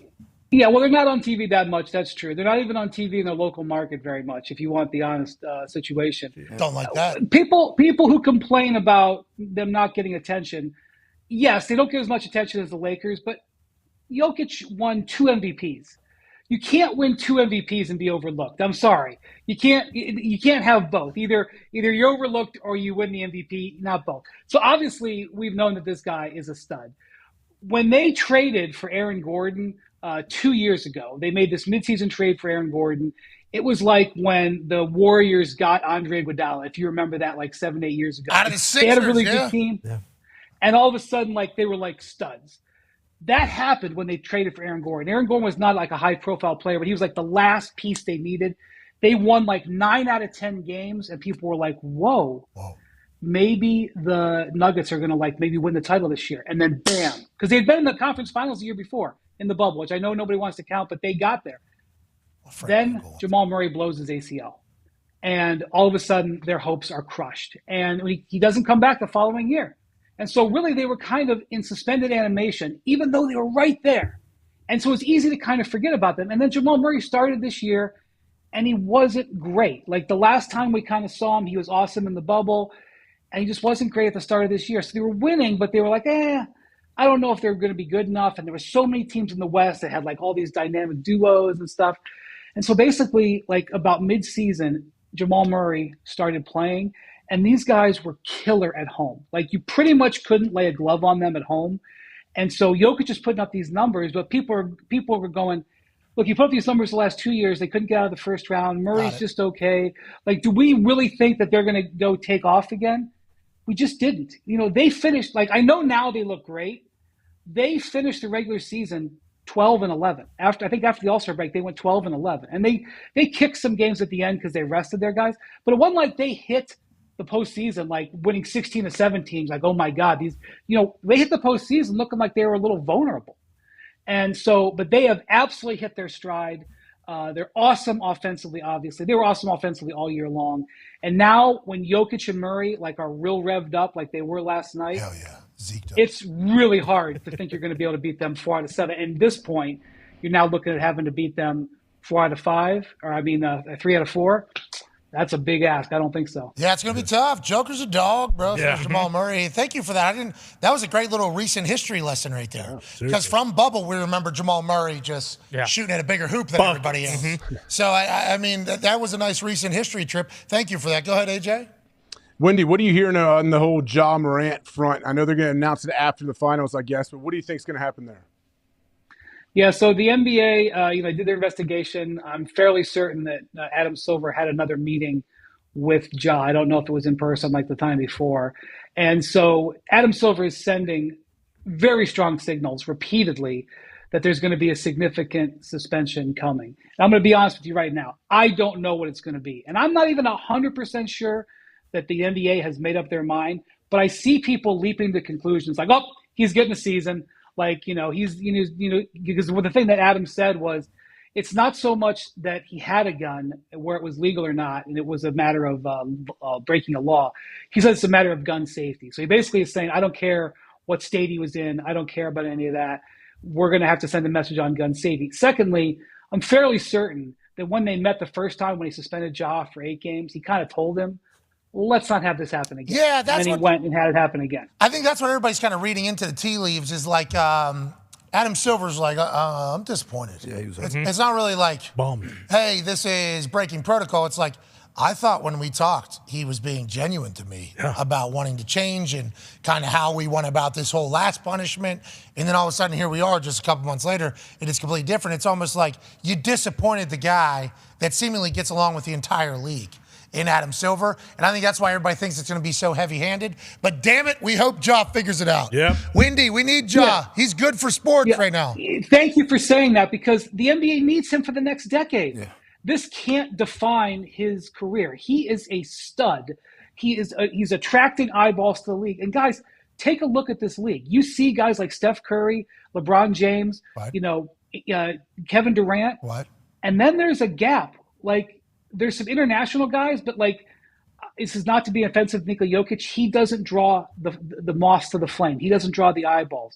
They need a guy like Ja. So I don't think it's going to be like a season-long suspension. I would be surprised if it's even half of a season. I think it'll be some big chunk of games, and it will be called strike 2. Do not test Adam Silver on strike 3. But the one thing that we've seen about Adam Silver, he is softer on player discipline, vastly softer than David Stern. So a 30-game suspension from Adam Silver would almost be like a season-long suspension under David Stern. So you got to keep that in mind. Okay, so yeah, proper proportion there. This is what Silver would have done. This is what Cuz would have done. Stern would have done. Kind of got to meet in the middle. We hope Ja learns from this and keeps it going. And yeah, the league needs them, because let's talk about those superstars at the top. And it's kind of an older generation. Now, who knows how long all of them will play, but it is the generation that has carried the NBA and has taken the NBA to new heights, both business-wise, as the players negotiate a lot with the league, and, ratings-wise, and into this next era of what the NBA is. LeBron James, obviously, has been at the forefront of that entire thing, and you have followed him since high school, I think, is how the relationship goes. And I think there was a story down at the bubble where I think Austin Rivers told the story about how there was one team that didn't show up because of COVID, so they had a big meeting on whether or not they were going to play and risk it with COVID at the state. This is before the bubble tournament even starts. And there was a couple players that went up there and gave speeches, and it sounded like a players-only meeting in the NFL where every person is the smartest person on earth. They come from a tougher environment than everybody else, and everybody needs to work harder. And then boom, next person's coming up. It's like, all right, this guy sucks at football, but I guess we got to listen to him talk. Okay, here we go. It sounded like that's how that meeting was going. Then the punter comes. No, I never talk. I'm sitting. I'm doing what I'm doing right now, just judging. Like that ain't how this whole thing goes. But then Udonis Haslam, I guess, one up from the Miami Heat, and he said he looked at LeBron allegedly and said, "You playing? If you're playing, we're all playing. If you're not playing, none of us are fucking playing." And then he just walked away. It's like LeBron has been considered, seemingly from outside looking in, as the leader of the NBA, both the players, the business, the Lakers, and everything like that. He floated out maybe he was going to think about retiring from it. That would be a massive shot to everything, I think, in the NBA. Was that just like a bird call to people to maybe put a little bit more respect on his name, to maybe stop taking it for granted that we get to watch him? Or how do you take him saying that, and how much longer do you think we have of this LeBron James run as a man who has literally covered him deeper than anybody else? Well, it definitely surprised me. It surprised the league. I think it surprised even some of the people at the Lakers. I will point something out. He went into the press conference with the intention to say it, because LeBron, for decades now, like whenever they announce a last question, LeBron loves giving walk-off statements. One of his favorite things to do in press conferences is like give a little jab on his way out the door. He's done it literally 100, 200 times. I'm reading a new book, and then he gets out of there. That's a whole nother. I saw it, amigos, and then he gets out of there. Is that what you're talking about? Yeah, not exactly, but the next level is what you're talking about. Oh, yeah. I drew Taco Tuesday. Yeah, right. We can finally say it. Yeah, got it. Yeah, but you're right. On the way out, there's always a nugget. Yeah. Well, I'll bet Taco Bell. I'll bet that was a nice check that he picked up for doing Taco Bell. So I think if I had to guess, Windy, and you know him better than me, I'm not sure there's any checks that he's picking up that aren't nice. Yeah, right. You know what I mean? Yeah. So like, there's levels to LeBron. Like, if you want him to like sort of do an IG post, this is one price.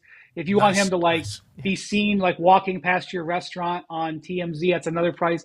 If you want him to actually take time out of his day and film and say and scream Taco Tuesday, I think it starts at 8 figures. Thank you very much. You used to do it for free. Nah, getting paid for it. Right. And you're a man who knows about 8 figures, if I'm not mistaken. Nah. So my apologies. Yeah, all good. I was talking about on a yearly basis, but I don't want to make any assumptions. You're awesome. You are awesome. When he hears last question, he knows that now is the time where I can have my little moment. And so he hears last question, does not get asked about retirement at all, and then just sort of drops that little bomb and walks off and is like, okay, I'll talk to you in October, And so he specifically wanted to say those words. He specifically wanted to create the, what happened after it.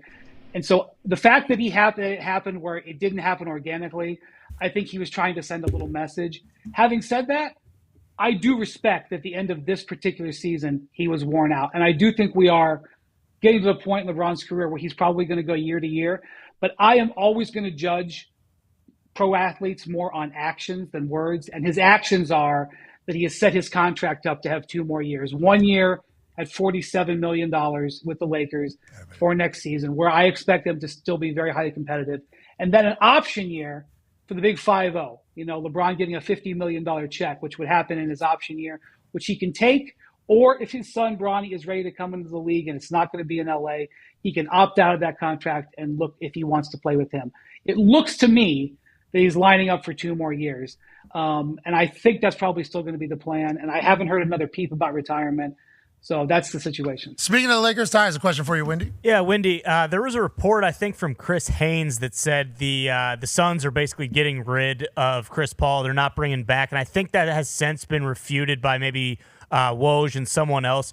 Do you know anything about that? What is the Chris Paul situation? Because they said Lakers, maybe Clippers. If the Lakers were to get Chris Paul, do you think that moves the needle at all and like kind of pushes them a little bit closer in terms of competition with the Nuggets in the West?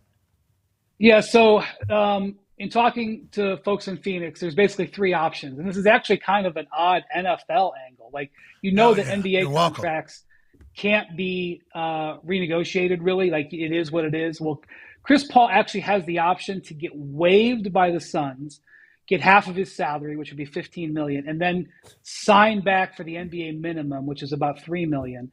And so that's a way he could play for the Suns this year for $18 million instead of $30 million. And by reducing that salary by $12 million, it could enable the Suns to add some more players. That is one option. Wow. Another option is who decides that? Chris there? Chris deciding that, or the Suns deciding that? Nope. The Suns. Well, the Suns. Chris has got to decide whether he wants to re-sign. Well, so that $3 million thing, Chris would decide he wanted to do that. Do they want him though? Yeah, that's on the table. Reduced price. I think they would love to have him because if they reduce their salary, they would have the same player for less money. They could add another player or two. Okay, so that's on Chris. Another option is waive me outright. Sayonara. Have a nice day. I'm going to go somewhere else. Then option 3 would be not waive him and pay him the $30 million. When they met with Chris Paul yesterday, they laid this out to him, and they haven't made up their mind yet, but they're probably going to end up waiving him for a couple of reasons. One, because they can add more players. 2, because he's not a $30 million player anymore, to be honest with you. They just got to be honest. He's not. It's actually like $30.2 million. And so what I think Chris would prefer is to be waived like today. Because if he's going to be waived, he'd like to have the opportunity to look around, have other teams potentially be able to position to go for him. And I think that the Suns are going to be like, let's just wait till the date where we have to decide, which is June 29th, because maybe we'll make another trade. This is all in the weeds. Long story short, I think he's going to be a free agent, but it's not going to happen today. It's probably going to happen in about 3 weeks. I can't see Chris Paul not playing in Los Angeles or Phoenix. LA is where his family is. LA is where he wants to be. You can come up with 7 other teams where he would be great. LA makes a lot of sense. And not just the Lakers or the Clippers, but the Clippers have Russell Westbrook. Maybe they want him back. Maybe they're interested in the Chris Paul reunion. When Chris Paul is making $30 million, you're like, I don't know about that. But Chris Paul at $3 million, or maybe you can get a little bit more depending on how he gets, but Chris Paul for $3 to $5 million, that's a completely different dynamic. Now you're talking about a guy who would be a massively valuable player. Even at $18 million, which is what the Suns would have if they waived him and re-signed him, it's palatable. So you look at the Lakers, their point guard position is kind of up in the air. They have D'Angelo Russell, who they could re-sign. He did not play well in the conference finals. They eventually kind of yanked him from the lineup at the end. Chris Paul obviously has injury issues. But if you're paying him $3 million, it's a different expectation than if you're paying him $30. Yeah, he's loved in LA. We know that. We were obviously there for the Clippers Suns game in LA, and the conversations he had after the game, people were loving. Seemed to be all the people that matter there at that arena. You know what I mean? The conversations he was like full dap embrace having. He was like, "Oh, this fucking guy's plugged in with everybody, and people like him." And he's also one of the most powerful men in professional sports. Not just the NBA, in professional sports. Yeah, that's because his work with the MBPA, right? Like he's a massive reason for a lot of these contracts. That's why that $15 million plus $3 million deal, as you're kind of laying it out, like this is not normal. This is happening. It's like Chris Paul is a fucking businessman. He's like best friends with the chairman of Disney, who like is minorly powerful, Bob Iger. So it's all Bob Iger and Chris Paul did was create the bubble together. That's just that little thing. Is that something? I don't know. You tell us. Pac-Man has a question for you, Windy. I hate to go back to the Lakers, Windy, but AD, do the Lakers sign AD or do he go somewhere else? They have to. He's eligible for a contract extension in August. I think like August 4th, and they have to. And I know that AD frustrates fans sometimes because he sometimes gets hurt. And he sometimes doesn't show up offensively. He has one good game, one bad game. The idea of Anthony Davis potentially being a free agent in a year, especially with LeBron's uncertain future, Lakers don't want that. Even if they decide someday like they want to retrofit their team, you want to have him in the fold. So it'll be a big, huge, I think $100+ million extension. They have got to, they got to do their work this summer to put their team together, and then they got to try to get Anthony Davis locked down. And we'll see. I would suspect he would want to take it because last time around he took the longest contract possible because he knows he's fragile. But that's like one of the big things of this summer the Lakers have to get done. It won't happen in July. It'll happen later in the summer. No, he's big and athletic, so things happen. He knows he's fragile, Windy. Come on. Jesus Christ. And then he said, I know fans get upset because he gets hurt and he's inconsistent and he's up and down. And, he's Here's $100 million. Windy, you're paying this guy. Hate him. Hey, AJ has one, obviously, but follow up on Anthony Davis. I think I just learned this recently. He's like really hard on himself. Is that real? Like they say, like he gets like very, very, very down on himself sometimes. I mean, maybe it doesn't always come off that way. That's why I was surprised too when I heard it. I was very surprised about that. I didn't know that was the case. Well, he there was that moment that night that LeBron broke the record. If you remember, like he was sort of away from the team. By the way, that was one of the coolest nights I experienced in like the last 7 or 8 years. Like I wasn't sure how that was going to be being there that night because the LeBron relationship with LA it's good, but it's not bonded. And I wasn't sure because like I've seen like he would have other milestones and they would announce it and there would be like a tepid clap. Thank you. Bring out the Laker girls. But that arena was absolutely totally engrossed in every dribble that night. I thought it was an awesome experience. And AD was sort of just like completely out to lunch and people were like, what's going on? And like that was one of those situations where AD was just in a bad spot and he was focused on himself and so I do think that there's some truth to that, but like everybody who's been Anthony Davis's teammate or coach for the last decade has wanted Anthony Davis to be the beast that we know he can be every day. And that just is not who he is. It's not who he is. It's not who he's going to be next month. It's not who he's going to be in 3 years. He is going to be inconsistent, and he's going to be a guy that if you don't have, you wish you did. That's just the truth of the matter. Go ahead, AJ. Why don't you think LeBron you say he has a good connection with the LA people, the LA fans? Why is he not crossed over to kind of have kind of really connect with everybody there? Bonded. Because he's not Kobe, number one. Number two, Kobe passed away tragically while LeBron was there, and that only bonded the city to Kobe more. And it was almost like, well, you're not Kobe. And when he won the title, when he fulfilled the destiny, it happened in the bubble. The Laker fans weren't there to sort of take part in it. He didn't get like full credit for that championship. And so he isn't the Laker legend that I think he would love to be considered. Like, I think he would love to know that his number was going to be retired, that they would put a statue out there. I'm not sure he's there. Maybe if they were able to get, back to the finals or get one more, like if this year, if they'd have been able to pull this off and upset the Nuggets, which they weren't even close to doing, it would have been like all-time Laker accomplishment from the play-in didn't even win a game to the final. Didn't win. At home, didn't even do it. Laker girls were there. Everybody was there. Didn't matter. He'd have won a game. Just at least win one. Yeah. We didn't think the NBA was going to let it happen, Wendy. There's no way. These refs broke with some burners. hearts. It broke some hearts in Bristol, Connecticut. I'm going to tell you. I'll just leave it at that. I know Greeny before the series even started, he goes, in round 2, we have a chance for LeBron James and Steph Curry. Mm-hmm. And he won on this entire, this is before the thing even started. And he was like, oh, that's Thursday of that week. Like he already saw it already cooking. 4-zip with that big of a layoff too. Yeah. You know what I mean? Like, that was certainly something in the middle of the NBA finals, I think, that a lot of us were confused by. Yeah, well, just because the finals are locked in, the dates are locked in. And look, I think ESPN would have been okay with the Lakers losing if it happened in 6 games. 5. Give one more game. People say like, oh man, the networks want the big markets to win every game. Yes, that's true. But what we really need is volume of games. And so like, there was extraordinary excitement in the ESPN ranks when the Heat won Game 2 because we knew we were going to have a series and at least have 5 games. I mean, that stuff really matters. And then he watched last night. I know. Yeah. I want a competitive series. But you're a fan. That stuff. I mean, in all honesty, you guys know this. You guys have data analysis, I'm sure, on this show. Yeah, absolutely. If ESPN went totally by the data, we would talk all Cowboys, 1 hour of Cowboys, followed by 1 hour of Lakers, followed by another hour of Cowboys. That's how it would go. We've watched. We Yeah, we know. It has gone that way. We've watched. You've been part of it. That's where we learned about you. Forgot about Jordan LeBron. That's right. But actually, Jordan LeBron there for a bit. That's been subbed out now with just Lakers talk. Always good. That's always evergreen. So who is it? Look, if some people are going to be like, answer the question. Look, here's the thing. Wendy, you're from Ohio. Answer the fucking question. Come on. Listen, man.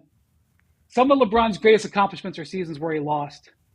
And no one will ever give him credit for it. And I try to talk about it, and people just shut me down. They just assume I'm going to say LeBron. But one of the greatest seasons LeBron ever played was 2018 when he got swept in the finals. Getting to that finals was one of the great accomplishments of his career. I talk about Ohio and Jack Nicklaus. Jack Nicklaus won 18 majors. He finished second 17 times. Some of those times he finished second, it was a tragedy he didn't win. Some of those times when he finished second, it was absolutely brilliant. And finishing second was an incredible accomplishment. Some of the times LeBron has finished second with the teams that he's taken there has been amazing. But there are people who are just going to count the rings, and then that's all they want to say. And I really can't fault those folks. They say 6 is greater than 4. 6-0 is better than 4-6. And there's nothing you can say. I will argue that coming back from 3-1 against Golden State was a greater accomplishment than anything that Jordan had in his career in terms of his team. There are people that would drop gloves with me on that. There are the people who I say LeBron getting to the finals in 2018 was worth almost as much as a championship. And people will say, you are absolutely out of your mind. They're saying you're a loser. Yeah. That's a loser mentality. Cheering That's for right. second place, loser. This guy is a stupid loser. Hard to take this guy serious in a conversation because he's acting like second place is first place. Come on. This guy is a loser. That is what people say. Perfect. Exactly right. But good points. Very good points. So, look, Jordan is going to win most of the time, but I don't think people look at the argument, in my opinion, in a fair way. Yeah, it's two different sports, too. Mm-hmm. Well, are you talking about golf? Is that what you mean? Wait, we're talking about basketball. Are you talking about LeBron and Jordan in golf this entire time? No way. No. You're talking about basketball? What two different sports are you talking about? I'm just talking about the sport that Jordan played in, and then the sport that LeBron plays. These are two different sports. I learned that from the Last Dance documentary. Mm-hmm. I mean, I hadn't watched that much basketball from that era, I don't think, ever in my life, let alone now with what basketball is versus watching what basketball was then. And we're only seeing Jordan highlights in that thing. I don't think there was anything else. But some of the people he was playing against, I mean, they're dribbling that thing. I think every dribble would potentially be a carry. You know what I mean? Touching their head. Hey, the other thing is, and that one of the most iconic moments of Last Dance, Jordan's laying on that couch in the hotel going, I'm done. I'm done after this season. I can't take it anymore. The pressure's on me. It was incredibly raw. The fact that footage existed, much less that he would say it to a camera, it was amazing. But then you think about LeBron, how many times that he was completely emotionally gutted, and he picked himself back up and came back the next year and changed his team and retrofitted the team and brought him back the next year. I can't imagine what Jordan was going through when he retired after the death of his father. I can't compare that. But Jordan basically put up the white flag, so I can't take this anymore. And LeBron, in a higher profile era, said, I'm going to get back up and I'm going to go back to the finals. Maybe I'll lose. I don't know if he can finish. Windy. Okay, so you're firm into one particular camp. It does sound I just don't think the argument is framed correctly. I think that's what the challenge is. All right, and we'll give our take. I believe that they played two different sports. Both of them are the best at their particular sport. Mm-hmm. And that's my argument. Anyways, we appreciate the hell out of you, man. Thank you for everything. Thank you for the years of dedication on television and breaking it all down for us. Thank you for having me. Welcome to the family. And if I can do anything for you, get you coffee, give you restaurant recommendations in Bristol. There are none. Just reach out. Okay, sounds good. We're going to try to stay away from Bristol as much as possible. Definitely. Good idea. Yeah, you're not the only one. You already won. Yeah. I've done some research now. I did some work with ESPN a few years back. Got to kind of see the lay of the land, kind of do my own research in this whole thing. Believe me, there's a lot of thoughts, but we would love to have an evening in Bristol at that one hotel that's right across the street from the ESPN campus. It would be an honor of ours. Hell yeah. And also, it's nice to take a trip one back. Night only. One night, yeah, bingo. We're with Windy. we're out of there. Actually, probably not even staying in the room. Probably. No, probably just in there for dinner. Yeah, and then we're out of there. And then gone. Wendy, think about your life. This used to be you. You know what I mean? And now, and now you're. What a great night. What a great night. What a great life. What a great life. Good for you, ladies and gentlemen, Brian Windhorst. Yeah, Wendy! I didn't know he was an Ohio fuck until this morning. We started doing a little research. Yeah. And then all of a sudden, he cuts a promo about Ohio State football. You might have inspired Wendy to be the man he is today. Thank you, AJ. Yeah, man, add to the list, man. How about it? He was at the Akron Beacon Journal. Is that where he was when he started covering LeBron? They went to the same high school. So Yeah, I believe Wendy's a little older, Yeah, right? he's like 10 years older. Oh, okay. Oh, is he? Okay. I thought they were. Well, if he's 10 years older, that means LeBron was, what, 8 years old? Yeah. So when he graduated from that high school? Mm-hmm. Or maybe he's like 3 years old or 4. 10 doesn't really make sense. Well, whatever the case, when LeBron was 11, they knew he was going to be the guy. Mm-hmm. Okay? And it was everybody on earth saying LeBron's going to be the guy. He was on magazines and getting money and everything. He was just trying to figure it out, I think, while balling. Mm-hmm. There's another, like, 11-year-old that we've been introduced to here on the internet. And I don't think anybody thinks he's going to be the next one, but his dad is certainly making it feel as if he is the next one. Absolutely. Which I think some people with a brain can like kind of look in the future and say, trouble is ahead. Yeah. You know, we are not all prophets around here, and we don't have a magic 8 ball to tell us the future, and we can't see through the looking glass or anything like that, but we can say, like, what is apparently happening is seemingly on a path to the fuck's wrong here. Yeah. Right. Disappointment. I've learned more about this baby Gronk situation, and I don't know how to feel, AJ. I am very torn. Now, I have a baby daughter who's 6 weeks old, 5 weeks old. Can't get that wrong this early. Should be getting it right. That's on me. But I haven't been an adult, haven't been a parent, haven't been, a dad, and had to just make decisions for how we are going to go through life with this particular baby. Baby Gronk's dad has decided, I'm making a content creator here, okay? This is the next chosen one. And the scripts and the lyrics and the things that Baby Gronk has been saying into a camera is vastly different once you realize that it's basically the dad kind of forcing this entire thing to happen. Exactly. He did an interview with... The Athletic, I think? I believe it was the... do we remember who the interview was? With the Athletic, Ari Weisserman. So Baby Gronk's dad did this, and he said, do you spend any money on your personal expenses, or does it all go to him? It's all going away for him into a savings account. How do you make your living? I'm an IT guy, and I do personal training. Oh, yeah. How did you do this? I can reach anybody. Donald Trump's son's wife follows my son. Yep. It's bigger My than favorite people. part. It's bigger than people think, and it's only getting bigger. He just got posted on TMZ today. It's probably one of the bigger things on the internet as an influencer. He could be bigger than Bronny fucking James, says Baby Gronk's dad in an interview at The Athletic. How much money you're making off of this right now? He's probably making about $100,000 a year. Promos, ads. That's combo everything. I also help other parents and train them too. I put it all away for them. Man, I'm 36 years old. I've lived my life already. Everything's for my kids. I'm pretty much putting away everything for my kids so they can have a future. I'm not worried about what kind of shoes I have on or how I look. It's not about me. Sure. Shout out Baby Gronk's dad. Good guy. He would also go on to say, I believe we have a couple more. Yep. We should find them in there. These are the ones whenever he starts talking about being in the music industry. Of course. And how he understands how to promote and how to market. Yeah. He starts talking about his resume and why he is choosing to do this. Yeah, I And thought it wasn't about him. how he knew that it would work. You know what I mean? With his kid. Always did. And then you watch some of the videos, and obviously Coach JB talks shit to an 11-year-old.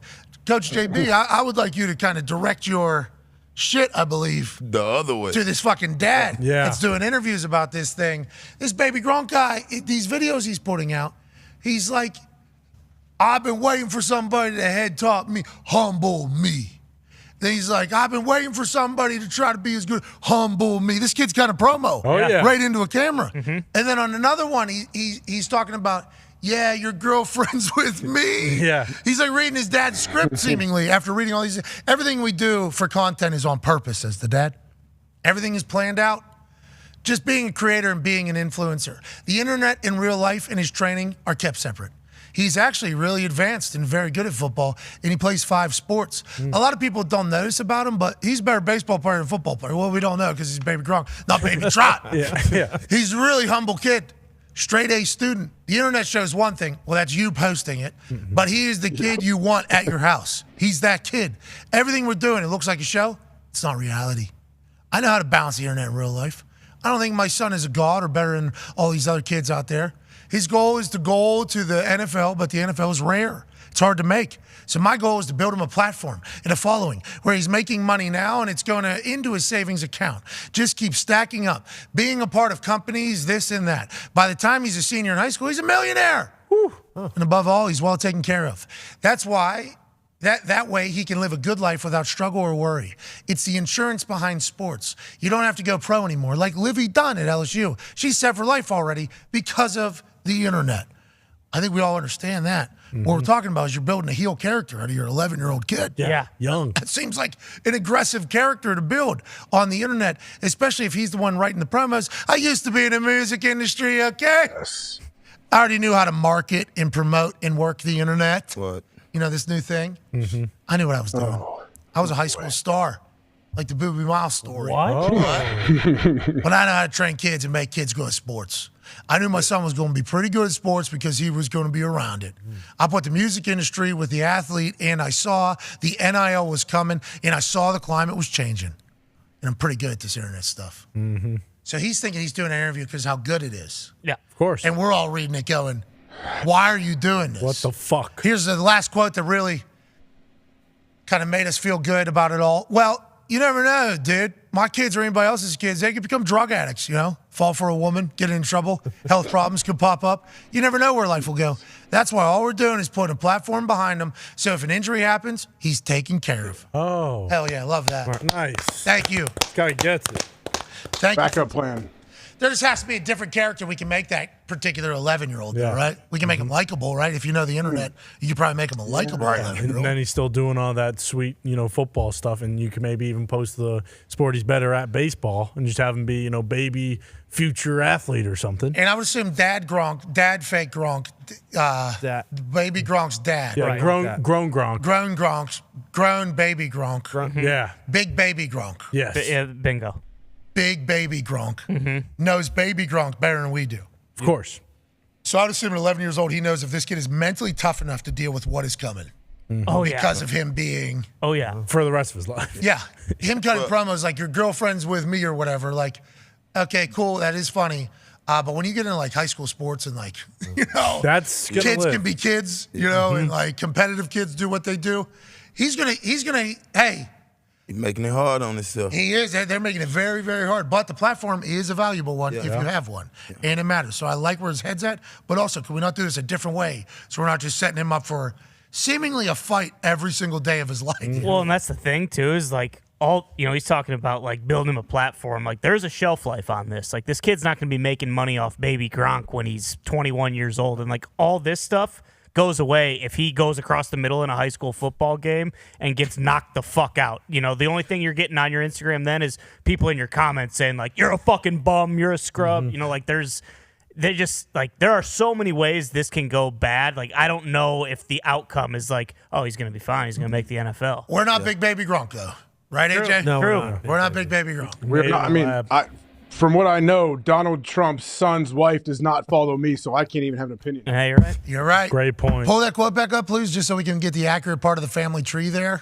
Humble brag there, but he's just dropping that out there for everybody. Hey, so I'm pretty good at this internet stuff. Okay. You know who's following my kid? I had to read it like 4 times. Like, wait, who? Like, I can reach anybody. Donald Trump's son's wife follows my son. Which one? Which son? Well, one of them is married. Follows my son. That's amazing. What a great quote. How about you, Ari Weisserman? Does Donald Trump's son's wife's kids follow any of yours? I think so. Oh. Were you Booby Miles in high school? Heck, I was a big star. Yeah. So did he get hurt? Is that what he's saying? He got hurt? Yeah, just like Booby Miles. Yeah. Yeah. He was leading the Permian Panthers. Guy could have been a star. Yeah. Guy could have been a star. Should be in the league now. I guess that's why he's doing this. No. You're saying he's living through his kid? Yes. No. Yes, he is. You're talking about living Booby Miles. That means he got hurt. He wished he would have had a platform because I guess he probably was a bum. Whoa. I'm saying he must have got hurt. He said Booby Miles got hurt, but he came back and was a superstar. That's because that doctor from He must have been a bum. Yeah. And, he wishes he would have had some other way of capitalizing off of what he was able to do at one point. Yeah. Or maybe he was the first Gronk, too. Like, he was so good at tight end. Everyone called him Gronk. Yeah, you're right. And then, Then an actual Gronkowski came around. Yeah, and he gets to see Gronk live his life, and then he passes it down like, you're the real fucking Gronk. You're baby Gronk now. Yeah, I'm the dad Gronk. I am big baby Gronk. Does he post footage from games? D2 Gronk. Yeah. We just were worried about baby Gronk. Yeah. You know, and baby Gronk, I looked through my Instagram. Baby Gronk has sent me a few I don't check my messages often. Baby Gronk has sent me a few messages asking for us to do a video on baby Gronk. Oh. And I think, like, reading that interview, seeing some of the videos, I'm not like the smartest human. I wear a tank top every day. We don't appreciate it. Not at all. We don't appreciate what's going to happen. No. It's not good internet. It's bad internet, actually. We feel You don't for even kids. look happy in the video. No, it's a train crash. No, man. there is pain in that kid's eyes. I showed you some pictures today. There's a lot of pain behind that. And Dad, big baby Gronk knows baby Gronk better than us.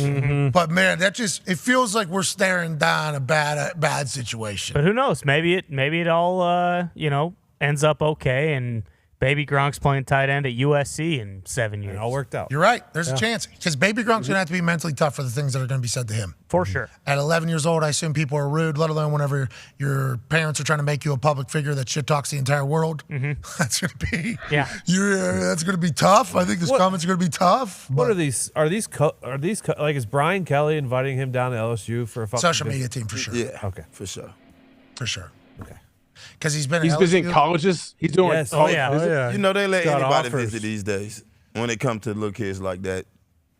Just No, because it you ain't got no- this stuff on them. What do you think mean? You got real offers? They ain't got no real offers, bro. No, absolutely not. But Okay. social media teams have certainly wanted to. Hey, can we co-collab with? What baby was the dad's name?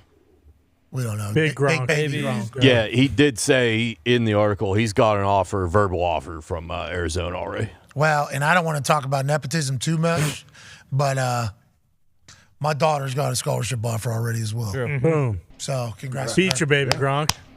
Congrats to her. Wow. 3 weeks old. She got an offer.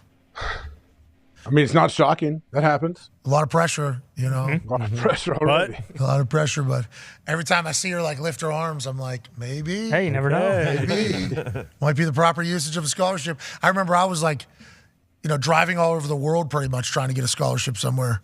And then all of a sudden I just wake up one day here. Mackenzie's got one. Boom. Congratulations, Mackenzie. Nepotism's not too bad whenever it comes in the house. Or stays in the house.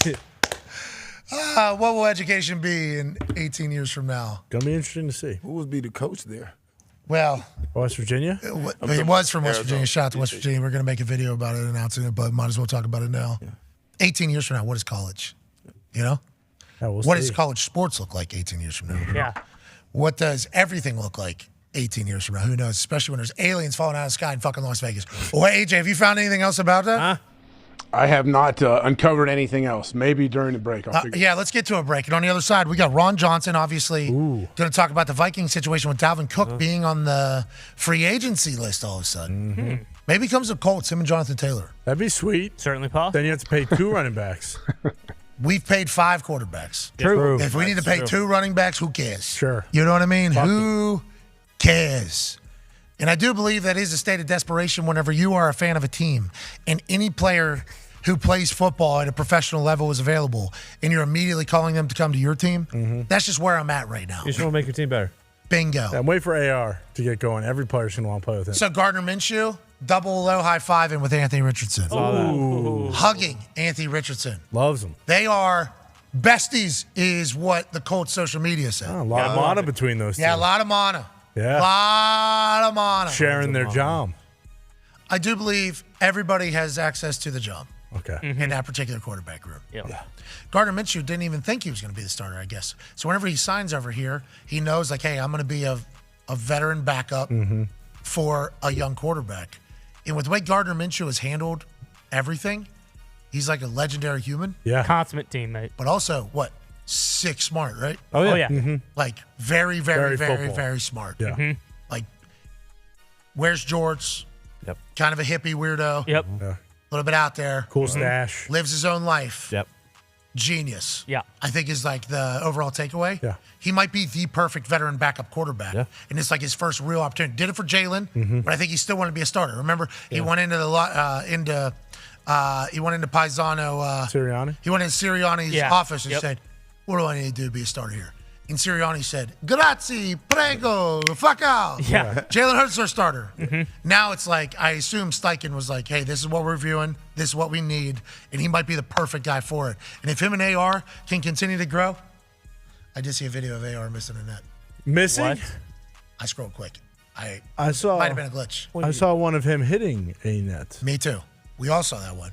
Another one. Me too. Okay. He didn't miss the net. I saw him miss a net on one. Okay, I haven't seen that. Just scroll. Never happened. Didn't see it. Get rid of it. Dump it. Dump it. Dump it. Dump it. Dump it. Out of sight, out of mind. Don't need to see it. Wasn't real. Colts might win the Super Bowl, Dalvin. Think about it. Come to the Colts. Yeah, think about it. All right, we'll answer phone calls on the other side, plus talk. Ron Johnson cannot wait to hear what the Vikings are thinking on this side.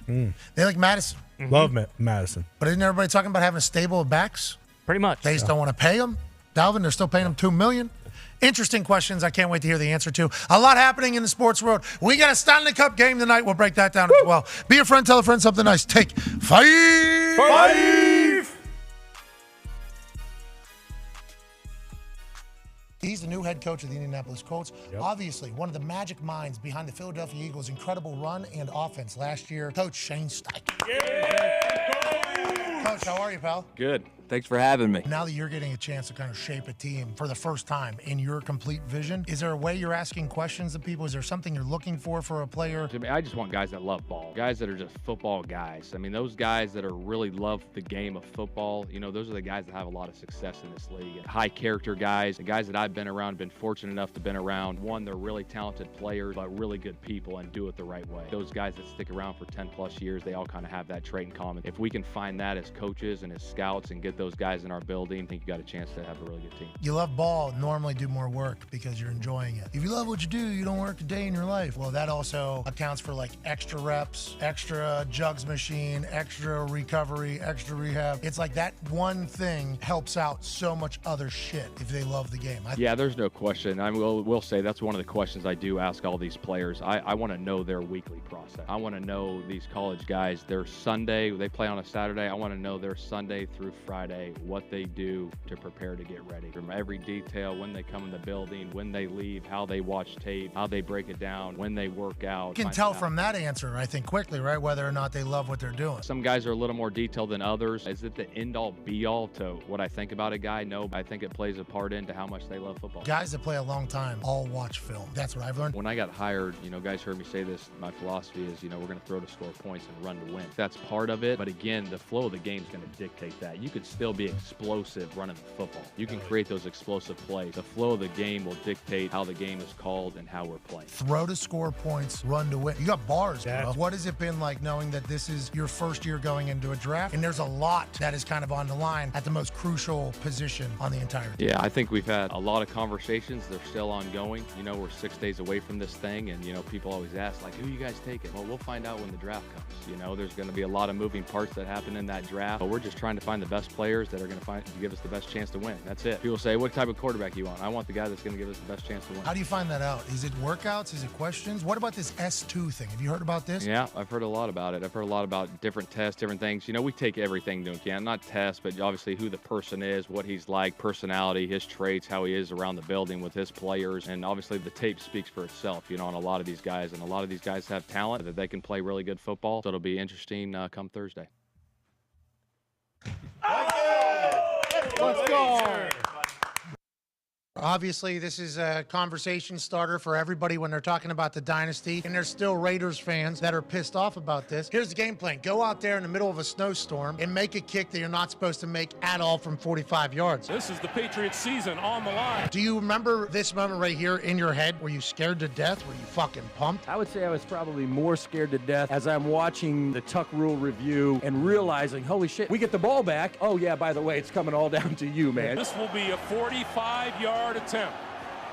That's Vinatieri's luck from this distance of late. Once I got out on the field, I really had three thoughts. First and foremost, try to attack the ball, but stay light on your feet. Just like anybody, you're running on ice. If your cleats don't stick, you're falling on the ground, and then the ball's going to end up hitting your center right in the back of the head. I wasn't thinking about missing 4 of the last 5, if that's truly what was going on. For me, it was all about, hey, these guys aren't going to be able to get a good rush, get it straight and get it above the line of scrimmage. And thank goodness, as it left and I saw that they didn't block it, then it was all about, I don't know if it's going to have enough distance in this snow, let's hope for the best. And I really didn't know until the referees at the back of the end zone raised their hands. I couldn't really see it. Couldn't tell if it was good or not.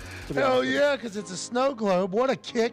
What a moment. Obviously, that would go on to launch a dynasty that the NFL will never see again or before. What a kick. What a moment. Here's an overtime. You got to make another one. Substantially easier kick. Not just because of the distance, but we called a timeout. We cleaned a bunch of ground. This is the one time that a coach actually icing me probably benefited us, right? Because it gave my offensive lineman with the big size 16 cleats to get out there and move a little bit more ground. And, not to say a game winner's ever easy, but this one compared to the one quarter before that was substantially different. So you're coming out here sighing a little bit of relief. Oh, thank God. I can see the ground. I'm not going to fall. Right. We've already done this. Exactly. This is no problem. Tied. And then you murder that ball dead center. And then obviously in the Super Bowl, you have like a 49-yarder that you hit at the top of the upright. Couldn't have been a better ball, I don't think. You hit it cleaner. You have something inside of you, okay, that not a lot of people have. And Joe Burrow seemingly is a guy that has it. What is that? I would love to tell you that I was born with or I developed the ability to, be a clutch under pressure. I do think that there's certain people that are born with the want or the ability to say, Michael Jordan, Tiger Woods, Mariano Rivera. These guys and ladies are the type of people that go, I want the game coming down to me. I want to be the reason, LeBron, I want to be the reason why we win or lose. I was kind of that same person, playing soccer as center midfield, and in baseball, I either wanted to pitch or catch. I'd leave it there. I know what you're thinking. Knock it off. I know you. Anyway, but I always wanted to, be in the middle of the game and be the reason why. So once I get to football, obviously 59 minutes of the game, I'm standing on the sideline, but I guess this is the one opportunity that I can put exclamation on the game or the icing on the cake or whatever you want to do. Hey, Why? let's go! This show fucking stinks. And the fact that you listen, we are very, very thankful for it. AJ, you never cease to amaze me with your toxicity, pal. You got a couple of these? God damn it! What the fuck are you doing? Fuck Boston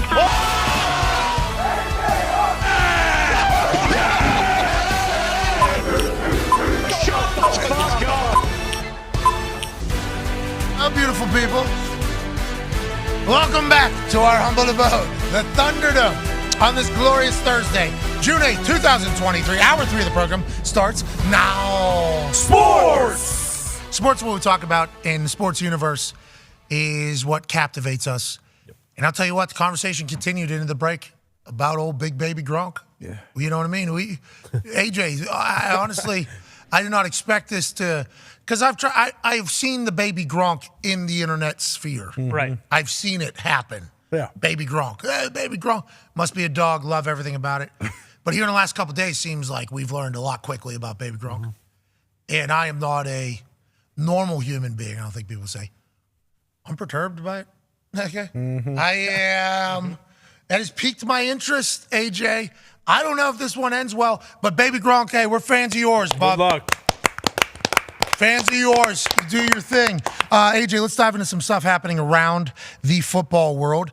Purdy's throwing, no setbacks at all. 3 times a week at least right now, although Shanahan is not watching him throw, seemingly on pace to be back at the earliest possible time whenever he got the Tommy John surgery, which had multiple different outcomes. He could come back at this particular date. If after 3 weeks after surgery, he's able to grip this and do this, then he'll be on track to be back at the earliest. There was a chance that this would be extended. If something didn't take right, if a feeling did not happen, if a recovery did not take place, there was a chance it could be delayed by months. Yeah. Months. Seems like the window that was given was a very big one for Purdy's return after a very unfortunate elbow injury in the NFC Championship game on the first drive of the fucking game after playing stupendous football for like 2 months straight, leading the Niners to a place that I think Niners fans were very pumped to be, and then it all disappears with one shot to the elbow. But it seems like he's on pace to be back. Trey Lance and George Kittle are obviously continuing to grow their relationship. Trey Lance was sent to tight end university last year, and when we talked to George Kittle about it, he said he's like Josh Allen. Like how big he is, how athletic he is, hoping he's like Josh Allen. So you got Trey Lance getting better, you would assume, just because that's what people do. Shanahan and the crew are good coaches. You got Purdy getting back early, and then you got Sam Darnold, who's the best thrower of football that has ever donned a Niners jersey by somebody. It's like we talk about them having problems, but like everything seems to go right and in a good way that they end up in a situation where it's like a decision they could have made in October with a potential little delay in response is probably going to come a little bit earlier than that with Brock Purdy healing so damn quickly. I'm fascinated by it all because there's some teams who are completely fucked in the quarterback room, and the Niners seemingly have an abundance of talent, knowing that there's a chance they're going to need most of them. Yeah, so it's June 8th right now. If he's throwing 3 days a week, I feel pretty damn good about this guy being almost full strength when it comes August 1st, whenever they plan to go to camp. It has to be this is a great thing for them. But when do you insert him in? So Trey Lance is getting all the reps right now. They're almost we're finishing up mini camp here soon. What happens when training camp opens? Who goes out the first group, first day? How do you work out the reps? How does all this work? Yeah, because you need to see Trey. Have to. You have to see Trey. You need to see all of them with your first team. Right? You probably want to see all those quarterbacks get first team. But Purdy has earned. Has Purdy not earned? You would think Purdy have earned the start, though. That's what they said. Yeah. I think you trade Trey. If Purdy is healthy, you trade Raiders. Oh, didn't even think about the Raiders. Interesting. I didn't even think about the Raiders strictly because, when they signed a quarterback for a lot of money, we assumed, they're good. Mm-hmm. And then it turns out they didn't actually sign him whenever they said they signed him, or we heard they signed him. It wasn't until a couple of days after they signed him that they actually signed him, because the physical said, yeah, you're fucked. Yeah. What are we doing here? Also, I mean, he might not play. Jimmy G. Yeah. They're just acting like it's foregone conclusion. He's going to play. Jimmy G's acting like that, and I guess everybody with information's there. But there's a reason they made a little bit of an adjustment, because it's a question mark, and Jimmy G has missed games before. Reason why Trey Lance even got drafted is because Jimmy G has missed games before. So maybe Trey Lance, goes all the way over to the Raiders with Jimmy G yet Full again. circle. Maybe that's the way it operates. It would just come down to the 49ers being okay with biting the bullet, right? Because Trey Lance has virtually no trade value right now. You're not getting any way. I mean, I guess if social media departments over there are working, and every highlight he throws in these OTAs, yeah, true, they're pumping out, put it out, and they're reminding people he's 6'5". What is he? I think he is, right? Yeah, 6'4", something like that. He's huge. 6'5", 230. Yeah, huge, big dude. AJ. Set him up for success in some preseason games if he's still there, too. Make him look good in the preseason. Yeah, let's give him some players that know what they're doing, because some preseason offenses have no chance. A lot of people judge some quarterbacks in preseason who are with, the threes, and it's everybody on that field has no idea what they're doing. Yep. The offensive line is running two different plays, and let alone how many other plays are being added in whenever you think about what this wide receiver thinks they're doing, what this tight end thinks they're doing. Then you got a running back as well, and then the quarterback might not know what the fuck they're doing, but also might know what they're supposed to be doing. And in that case, they're 4 plays off. Yeah. So it is a shitstorm a lot in preseason, especially there in the second half. But you put Trey Lance in there, you get some good reps, get some good plays, you put some good highlights, and you say, we don't want to, we're just in a situation. Maybe you could trade him, but I think there's probably a lot of Niners fans that are like, hold up, we got a guy at 3 for a reason. It'd be hard not to see him play football and get a shot after getting injured in the second game. Well, especially because of how fans are. He's not going to have, a couple games. It's going to have to be immediate. If he comes in and they look bad for a quarter or a half, they're going to be calling for his head. And another place would be maybe, granted, they just drafted a rookie quarterback, but he's looked pretty bad thus far, even though everyone has bad OTAs. The Titans, they just got Ron Carthon from the Niners. So you wonder if he actually does like Trey Lance, has probably seen him more than most, might maybe bring him in, partner him with Derrick Henry. Allegedly, the Titans are in on D-Hop. Yeah. You hear about this, AJ? Vrabel's bringing in DeAndre Hopkins. How do you feel about it? That would make sense. Vrabes was in Houston as the D-line coach when D-Hop was there, right? And they also have no weapons, seemingly. Yeah, yes, true. That's a big problem that they have, so D-Hop would certainly add to that, Does D-Hop want to go there? I mean, if he's visiting. Well, the contract will probably more. He wouldn't visit if he wasn't interested, right? I mean, you got to visit even. you got to work leverage. If you want to go other teams, you got to let them know everyone else is if you want to be a leverage to get other teams. Yeah. Well, those 3 things he said he wanted in a team the Titans have none of. So maybe he just stability. They got stability. Vrabel's there. They might have the bigger. They bring the contract in the next couple years. They were up on the Chiefs in the playoffs 2 years ago. I wonder where Tannehill was on his rankings. Ryan Tannehill is not even being judged as a starting quarterback at all. I don't know if it was the NFL or ESPN. I thought it was the NFL and Fox. So a network that has an NFL deal, pretty associated with the NFL, put out a graphic of all the starting quarterbacks in every division and how many years they have in the NFL. And for the starter for the Titans, they put Will Levis's. They put Levis's picture in there. Yeah. Like rookie. Disrespectful to Tannehill. Yeah. Very. Yeah. You think? Yeah. I'd say. Yeah. I'd say. Ladies and gentlemen, joining us now is a man from Detroit but went to the University of Minnesota. He obviously has a podcast that we all enjoy on the internet. He's fantastic. We had him on the show one time. We said, this guy's fucking electrifying. Mm-hmm. Ladies and gentlemen, former NFL wide receiver, Ron Johnson. Yeah! Ron! What's up, man? How's it going? Hey, thank you for joining us again. I appreciate you. I texted you this morning. I say, because I had your number, and I say, hey, pal, with the Dalvin Cook news, was wondering if you'd be able to stop on, make us a little bit smarter in the whole NFC North conversation about it. And you said, is this fake? And it was an incredible response. I appreciated that. I thought it was cool. I appreciate the warm reception, and thank you for coming on. Let's dive into it. Dalvin Cook released as of this morning. Who knows if that has to happen until 4 o'clock. They're saying Broncos are in. They're saying the Dolphins are in. I assume a lot more teams are in. Why are the Vikings not in, you think, Ron? Well, if you look at the Super Bowl, the last 5 years, you look at the Super Bowl running backs. You got 830-yard running back in Pacheco. You got Sony Michel, 845. You got Ronald Jones with 978. You got Damian Williams, 498. You got Sony Michel again, 931. Last time there was a running back that was in the top 6/top 5 of rushing yards, it's 2013 with the Seahawks. So I think the Minnesota Vikings, looking at what those teams have won a Super Bowl, have done, the running back, honestly, to have a high-paid top 5 running back, it's not bode well for those teams. It's all up to the quarterback now. You look at Patrick Mahomes, you look at Jalen Hurts, and I think Kevin O'Connell feels like Kirk Cousins. This year he came out of his shell and took his shirt off, wore the chains. Yeah. If he moves on from a running back and says, this is truly your team, Kirk might George Kittle this thing and go butt naked with a pineapple. I mean, I'm just saying. We like that little Chubby's commercial. I try to, those things are short, those Chubbies. Oh, yeah. I tried to put on the George Kittles, couldn't get them around the ham hocks here. Is that right? It was a little tight on the old kit and caboodle there, but they were comfortable, I will say. They look very They had cool pineapples on them, and I think as soon as you put them on, you get ripped up like George Kittle. Okay. And that's what it's all about. Got a pair right now. But if Kirk Cousins does grow out of it, Kevin O'Connell's offense, and I think we've all had massive respect for it because what Justin Jefferson's been able to accomplish, let alone in full games, just like a couple first halves, he had like 180 yards, 160 yards. That's when the other team's preparing all week. Like, hey, we need to stop Justin Jefferson. First half of the fucking game, 180 yards, wide open, doing his thing with Kirk. Maybe Kirk takes that next step and they decide to go full on Kirk Cousins' shoulders and say we don't need the chef in the backfield. But damn, he's a great football player, AJ. Go ahead, pal. Ron, where do you think Dalvin Cook goes? I know there's reports he would love to go down and play in Miami. They seem to kind of have a stacked running back room, but where do you think he ends up? Well, I mean, in today's social media world, like when we were growing up, we couldn't do this. He tweeted a video of him running a long touchdown against the Dolphins and said this was an expensive play. So clearly he's trying to allude to that he does want to be in Miami. Miami saw what he can do firsthand.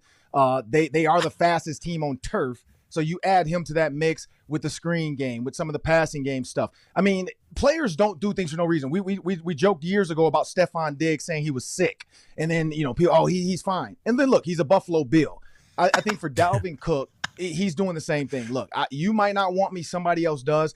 I mean, Kevin Stefanski was with the Vikings. We do know he loves the screen game as well. We do know he has a high-paid quarterback that's going to need to run the ball a little bit more unless he signs DeAndre Hopkins. If he can pull off DeAndre Hopkins and Dalvin Cook, the Browns might actually be a contender. Now, not over the Pittsburgh Steelers or the Baltimore Ravens, but they'll be a contender in somebody's league. They got Chubb there. Yeah, they got Chubb. Chubb is he's a dog. They need to feed Chubb more. You can have a two-headed monster. Teams have proved they can do that. They just want to run the ball. They don't have enough receivers. We agree. Run the ball every play. It's always like running back by committee almost. That feels like that is how the whole thing is viewed.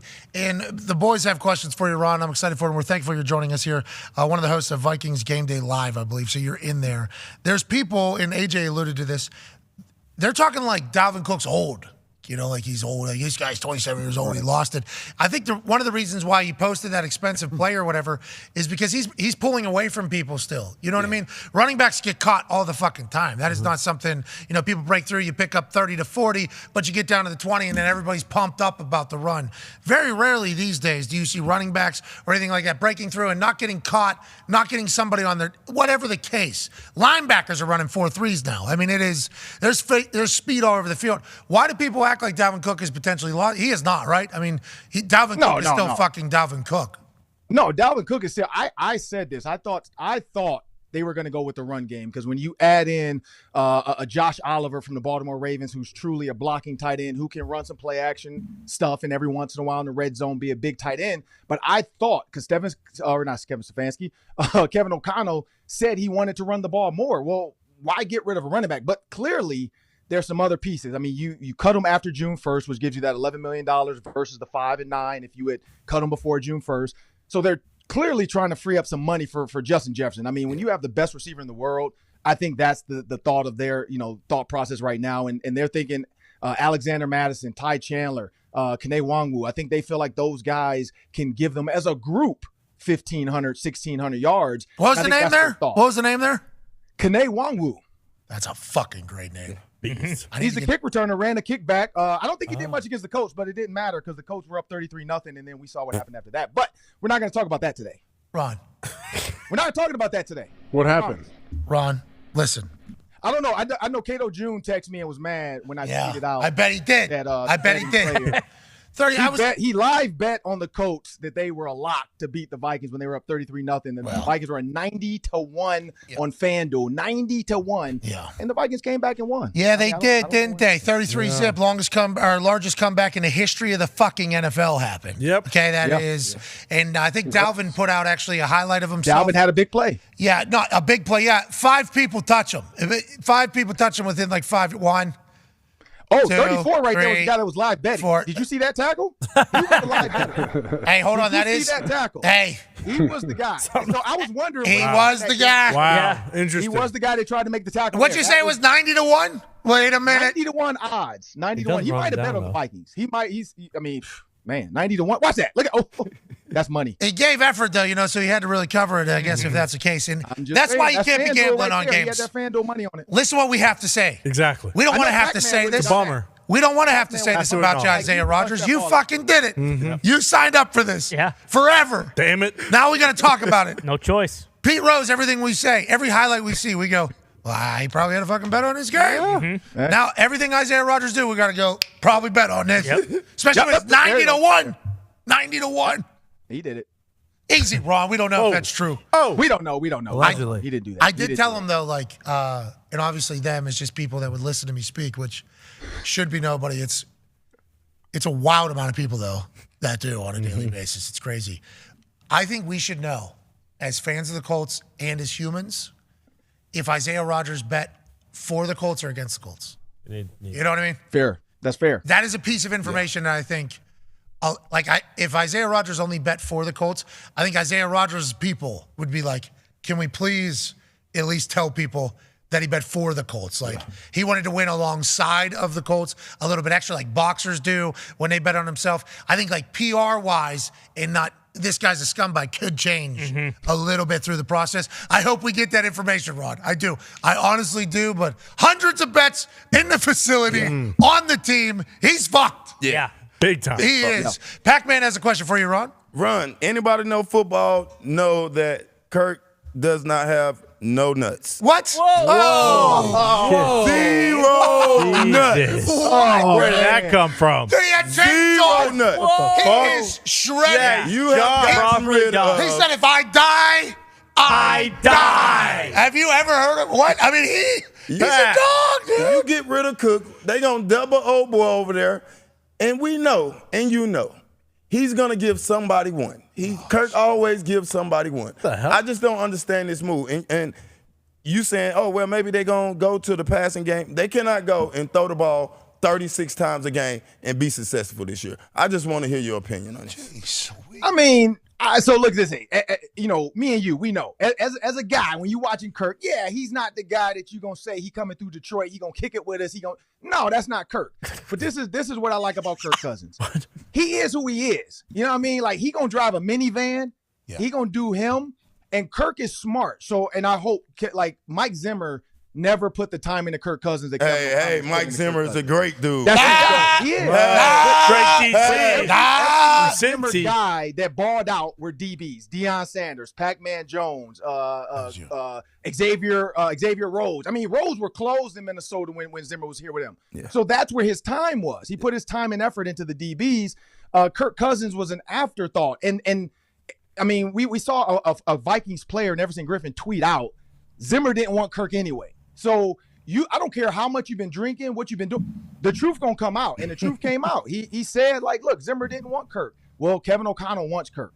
He wanted Kirk before, he has him now. So I think he's gonna try to unlock some of the stuff, like the prime time Kirk issues and all that everybody brings up. That's just a guy not having confidence. You know what I mean? Like if Zimmer came to you and said, hey, I want you to shut down half the field for this game, and we're going to run cover 2 on the other side, you're going to have the confidence to do it. You're going to say, I'm the guy today. If he come over to you saying, I ain't putting you on that guy today because I don't think you can do it, it's going to be in your head the rest of the game. And I think that's where Kirk was. He mentally, because we can't deny mental health is serious. He mentally, I don't think, had been unlocked.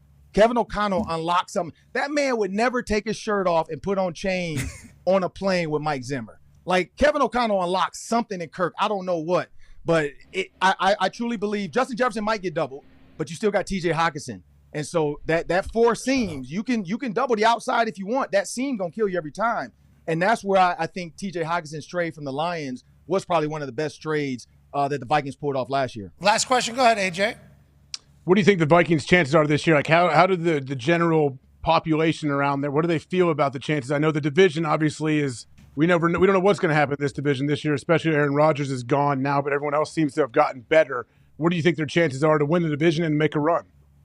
Well, I mean, Adam Rank, he from the NFL Network, he said the Bears were going to go 12-5. So if we're listening to Adam Rank, the Vikings are going to go 9-8. I think when you look at the schedule and you truly break it down, it's going to come down to who stays healthy late in the season. I think the Vikings early games are going to be, not say easy, but it's going to be like a 6-2, 6-3 type of record early.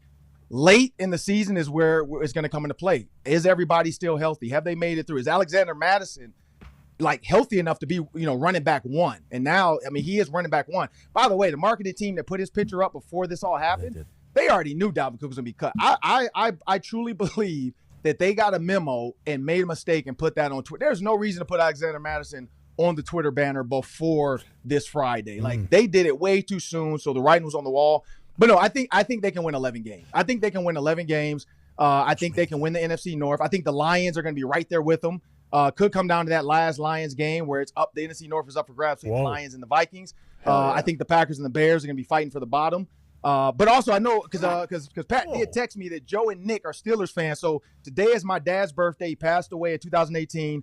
But I was left his 2 Super Bowl rings by the best organization in the NFL, the Pittsburgh Steelers. Hell yeah. I got his helmet behind me, signed by the 1978 team. So, you got me and Joe Green, Jack Lambert, all the guys with that helmet. Franco Harris, rest in peace. So I had to get a Pittsburgh boy some love.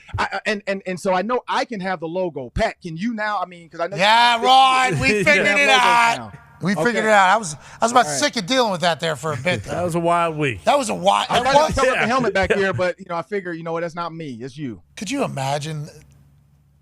I mean, one day it'll all be the stories will all be told, and obviously Foxy has footage of everything behind the scenes as it's all happening. It's like when people hear about that particular week and how it went down, they're just gonna say, "No way that is actually happening." There's no way that is actually happening. It's like, yeah.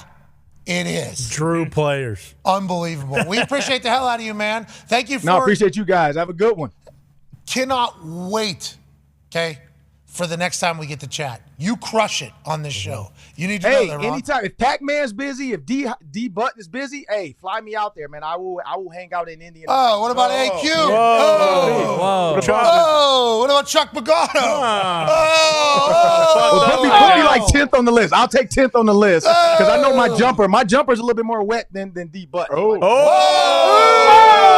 And D-Butts? DB's Breeze usually can't hoop, but what? Oh, I don't know. You want that? know about that one. Wow. Oh, no. Ladies and gentlemen, Ron Johnson, thank you. So he didn't want to replace it. Listen, I'm not a white guy, so when you're casting a white guy, when you're casting a white guy, I'm not sliding in. Maybe, but you need another black guy. Gotcha. I'll be there.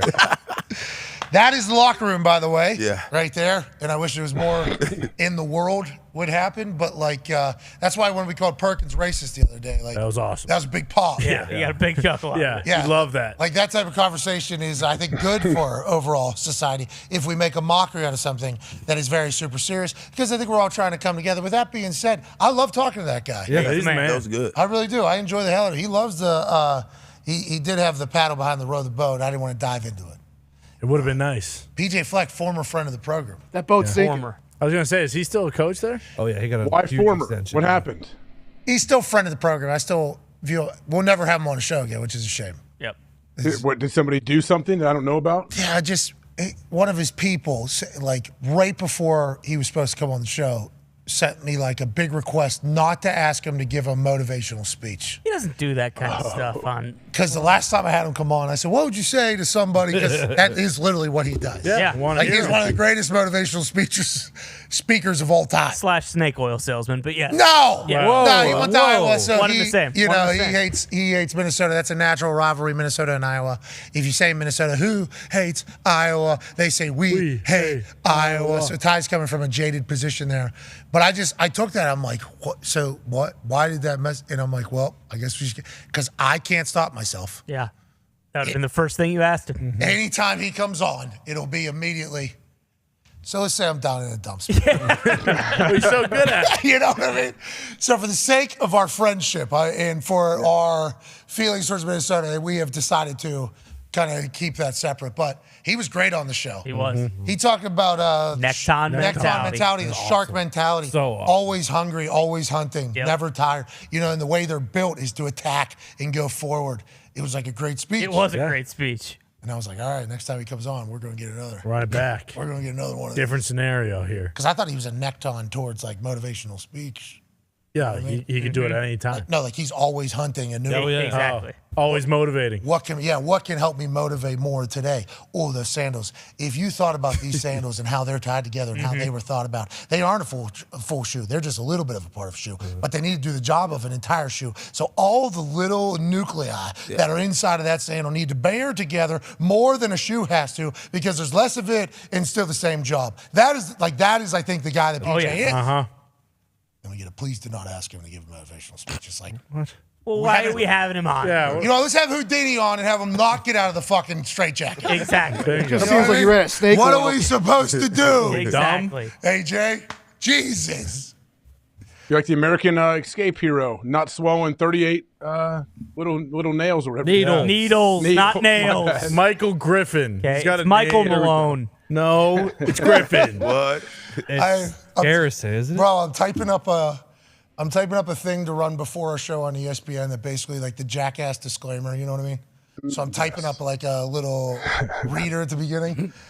In like the fourth line, as it currently reads, there are some inside jokes. It will take you a few days. Yeah. We apologize. Yeah. But once you get it, you will get it. Think of the first time we get the great American escape hero, Michael Malone. Michael Malone. No, it's Griffin. Mike Malone's the head coach of the Nuggets, guy. Jesus. This guy's a dog. There's not that many inside jokes. He fucked. Oh, yeah. Dude, he fucked Just wacky. me up, dude. Pac-Man and AQ. They were trying so hard. Yeah. I know. Were Weren't you they? guys trying Yeah, so we were. Professional athletes. I don't believe it. There was no They way. were part of the show. There's no way yeah. they were prepped beforehand. No. They got paid, probably. Did you guys get No, we paid by didn't get Michael paid. I Malone? mean, they both came from the outside. They weren't here all week. You're right. They're not. They might have had to. There's a they might have chance stopped Michael somewhere. Malone got into their head without them knowing. All right, let's wrap up this glorious Thursday without Michael Malone. Griffin. We have some Michael Griffin. Sorry, we have some massive breaking news. And when I talk about breaking news, there's levels to this shit. This one is at peak breaking news. You need to know about it. Garth Brooks has announced. No way. that I Chris was hoping Haynes this is it. We'll have 5 new albums. And Obviously, those who have ever followed anything in life know that Garth Brooks has an alter ego named Chris Gaines, who's a little bit emo, in the punk scene a little bit. Hangs out with, people that don't necessarily see the good and the up in life. Walk the beaten path. In a kind of are outlaws in their own right. Garth Brooks sells out stadiums as Garth Brooks. 5 times to be exact. He sold out Lucas Oil Stadium here in Indianapolis, Indiana, to the tune of who fucking knows how many billions. I'll tell you the exact price of all of his tours, and that's too fucking much. And the reason why we know that is because he's willing to do this. 5 albums. He's fucking around trying a completely different genre with a different human that is the polar opposite of Garth Brooks. Garth Brooks is super high energy, doing the whole thing. Yeah. I can look at my depth, he says. Watch this. I go from one end to the other. 5 new albums on the way from fucking Garth Brooks / Chris Gaines. And thank God, AJ, this is what we need, especially with this writer's strike. We don't, there ain't going to be a lot of content. Hopefully. 5. Yes. 5 new albums. Not like you're just going to dip your toe in there, Garth or Chris. Let's just go 5 new albums. Can you pop that picture up quick? That's right. We need to properly. Yeah, Chris. No, I just want to see. Look at the picture of Garth. What the hell is that hat? How does it go up at the top? Is there a point on the top of that cowboy hat? So I think Conor McGregor was wearing the same hat in The Ultimate Fighter. What's it look like up top? It's like a cowboy hat that has a different thing. It's a part of the background? Cowboy witches Like hat. a cone head thing in it, or what is that?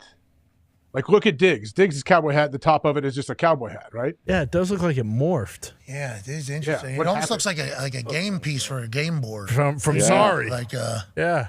Well, sorry. He said, "Hey, can you mimic the shape of my nose to the top of my hat?" That's right.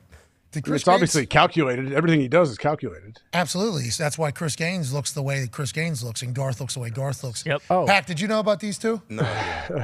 I thought Chris Gaines was just when Garth cuts his hair and his beard. It's still Garth. No, he's actually a method actor. Yeah, Chris not. is from Brisbane, Australia. He already released one album. He had a couple top hits on it. Yeah, Hold I on, heard real that quick. album. There was supposed to be a Chris? full length. Yeah, oh yeah. What do you mean? He's He an has a full Australian backstory? He's an Australian fucking singer. There was supposed to be a full length feature film to Alternative rock. accompany Who started the this album. Nemo shit? Like, who started? Nemo. Nemo, well, I mean, that's a whole different movie. but Pixar. The emo stuff, Garth started one day out of nowhere. Yeah. He was doing this little side gig here. Nobody knew about it. Yeah, he just got His, so his bored. his first album made it to number 2 on the Billboard charts. Yeah. Chris Gaines? Yeah. Well, that was because, everybody had found out, right? Yeah. Yeah, probably. Hey, this How about his next Garth's 5? doing. 5 are he's about to go triple platinum. Yeah. You know what I mean? 100 Can't wait to go to Chris songs. Gaines' concert. Yes. Bro, oh my God, I didn't even think about it. He's Wait, selling did he out do 5 any? stadiums. Did he do any Chris Gaines concerts? I don't know if he did or not. I think Chris Gaines opens for Garth Brooks. He doesn't do stadiums. Chris Gaines would never do That'd be stadiums. awesome. That'd be such a sellout move. I can't do it. Chris Gaines You're right. only does Just hole in the wall. Intimate. small, Like that bar you were at in Texas. bingo. Yeah. In the basement. That's right. Yeah, at a barbecue spot. Uh-huh. Yeah. World famous, it's Oh, no. 15 people in here. I'm thinking of the one with skulls hanging off the ceiling with, Yeah. with the loud music. Yeah, that's the one Yeah. that Chris Gaines is playing in. There he is. Rest in peace, Garth. You had a great music career. Oh, there's the top hat of his hat. Where's that hat? What is that? I think it doubles as a saddle. Put that on Come his ride horse. my face. So his wife's a singer too. Does she have an alter ego? Does she go into the character? Yeah, I wonder if Mrs. Gaines happens. I'd assume so. It has to. You know what I mean? Yeah, it has to. So sweet. So cool. Yeah. They just move into. They have a whole new house too. Mm-hmm. They change cars too. Like as they're driving a pickup truck, they park it on the side of the road.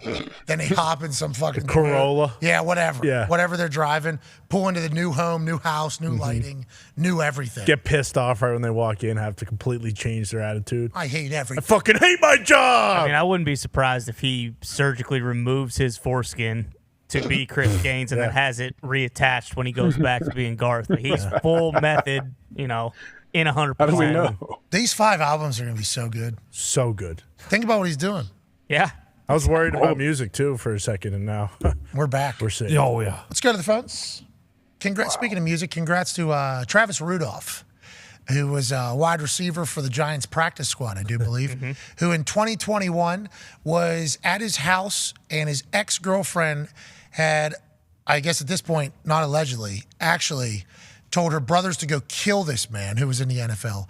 He comes outside with a gun and says, "You shouldn't try to kill me." And they said, "We're going to kill you." And he shot his gun. Wounded one, killed another. in the NFL, ends up going to jail, obviously getting charged with murder and this everything. Got found self-defense, not guilty. So congrats to Travis Rudolph. Congrats, Trav. Not happy about anybody dying in this whole thing, but there's text messages, I guess, from the ex-girlfriend actually telling people to go kill him that got brought up in court, so it was actual self-defense. I think that kind of pieced it together. So I don't know if he's going to be back in the NFL, how great of a football player he is. He went to Florida State, knows Dalvin Cook, and he just got found not guilty. What a life. He's going to feel much different at this exact moment than he did maybe in the past, AJ. Yeah, I'd say I saw that video. Oh, yeah. Man. Immediately. How long was he in jail? I don't know. I think he was on house arrest, too, because he said new ankle. Yeah, they got him out. Okay. Yeah, they On bond. made bond and house arrest. Had Well, good. I mean, if they're coming to kill you and they have guns, they proved he protected himself, right? Yes. Obviously. Yes. And think about the Cleveland thing. That's crazy. What's that? Like, I'm just saying, well, the 2 kids from Cleveland got robbed. Like, it's just a crazy world. Oh, yeah, outside the nightclub right now. Felton and his car got you can be targeted in the current world that we're in more, it seems like, as everybody's being tracked to everywhere they go. Like that nightclub thing out of Cleveland seems like, and I'm not going to act like an expert here, have been to these situations before, and we've all heard about it. There's a chance that was like obviously a setup and a target, and hey, these guys are in here. You have a couple chains. I mean, you have one chain on that's like $30,000. Like, oh yeah. Let alone having multiple watch. chains on, a watch on. Like, there is certainly money to be had if this person is to be unconscious at this place at time. And all you need is one person tipping somebody off, and then you can get set up and boom, you're out of there. The guys got their car stolen and everything robbed from them at 3:30 a.m. in Cleveland at a nightclub. And then something else happened like a week later. It's like, that's craziness that this is just kind of happening so casual these days. In LA, I guess people are just getting robbed left and right. It's just becoming like a new, very standard operating procedure. Yeah, man. Be safe out here. Security. Yeah. Don't be posting where you at every time. Yep. Never. You know what I mean? And people that are robbing you are much smarter than you could imagine. Like, I think everybody just thinks like they're plotting. Like there's like, they get away with it? Not every. You're right. Not every. Huh? Yeah, they got away with it. They took his truck. Did they get away with it? And where did they find his truck? All of that. Yeah, according to police, 2 players left the Cleveland nightclub early Monday morning when they got to Newsom's truck in a nearby parking lot. So that's a full operation. Yeah. This is operation. Yeah. 6 masked men jump out of an unknown car and robbed them at gunpoint 3:30. In addition to stealing jewelry, the suspects fled in Newsom's truck. They said they got away? Yeah, I don't think they've been caught yet. So you just dumped that. I mean, we all have seen it. Take it to a chop shop somewhere or something. Bam, drop it off. See you later. How you doing? Keep moving. Everybody stay safe out there, okay? Yep. Especially with the AQI. Exactly. Oh, Yeah, man. bingo. Our QI is high. AQI is high. And we don't know if there's going to be any relief from the AQI until it rains. 40% chance of rain this weekend in New York. Ain't that right, Bruce? Everybody over there is hoping they're in the 40%. Rain and smoke. For rain here. What's that, pal? We're hoping for rain here big time. Yeah, need it. Yeah. I think it's 162 around there right now, so a little bit better than last night. 245 was the peak, right? That was just kind of like an overall look. I think some places did get even higher to that, into like the 350 zone. Whoa. The hazardous. Did not know about this AQI until 2 days ago. Turns out, real deal. Yeah. Hey, real deal, this AQI. I know you guys had it in Columbus and Dublin. Are you okay? I'm doing all right, yeah. Uh-oh. Did you halt practices like the Jets and Giants are doing today? Right. Are they really? Yeah. No, Games have been canceled? We didn't have to alter anything, yeah. Business as usual. Yeah, Let's go to the phones. their smoke is even worse than what was going on in, New York from that Yeah, New massive York cloud. looked crazy. They're It used to it. did, bro. Indy was like that, though, too, one night. It wasn't That's as... real. That's a real picture, jeez. Can't see anything. I think it was Tuesday, right? Yeah, I don't think Indy had this level, but No. it was certainly pretty solid. Noticeable. That's why all the New York pictures that were coming out, it was like, damn, that's even more than what we had when we thought we had a bunch of. We were being told we're not allowed to go outside. Yeah. Hey, it's not safe to go outside. It's like you look outside, like, yeah, that's real deal. Then these New York pictures start coming out. It's like, holy shit, can't see anything up there. Yeah, you wonder if maybe something's going on up there, especially with what we saw in Vegas in May. Is the live cam currently? 252. Looks hey, great. New York's back. Beautiful. Here we go. Okay. All right, didn't even need rain, Bruce. Let's go. Come on, Look Bruce. at this. Look at the boats. We're looking good. Got boats out. Look at the boat. Look at the amphitheater on a river. So they were also Sailboat. saying that it was worse 130. than like 2019 in California. Like it was, Well, yeah, definitely. it Yeah, was California, like crazy bad. Like, legit smog. Yeah, LA, like they have that, right? That's like a thing. Part that of there's it. Yeah. That's why it happening out here. I think we all knew what it was, but it was like, damn, we don't have that Never here experienced ever. No. A lot of fire, huh? A lot of fire. AJ, did you see? Sorry, that was my hand there. They start at different times. Summertime. What do you So mean? the fire Dry. goes all the way from this side, okay, all the way over to this side. Whoa. This is Maine up here. Yep. Fires from here. Hey, Michigan, how you doing, Mitten? Yep. All the way over to boom, Seattle, over here, and then up here it's happening, and then the wind's bringing it, and then the wind bringing it over here to New York, right here, and we're down here in Indiana, right here. Yeah. What a beautiful representation. It was pretty good. That's exactly what it was. You tried doing that fucking backwards in a thing like that. I can't. Had the cardinal directions correct. Let's go to the phones. Let's go to Miles in Sacramento, California. What's going on, Miles, on the 5 Energy phone line? Hey, Pat, AJ, boys, how you doing? Keep it moving. Hell yeah. Nice. Hey, I just wanted to, hopefully I can see you and Pac-Man as team Smell Me, Dahn, at SummerSlam against Kevin Owens and Sami Zayn for the undisputed tag team belts up in Ford Field, Detroit, Michigan. So I'm sorry, Mom. Fuck the Detroit Lions. You guys talking shit to me on Twitter last season because y'all got y'all ass dug in by the New England Patriots 29-0.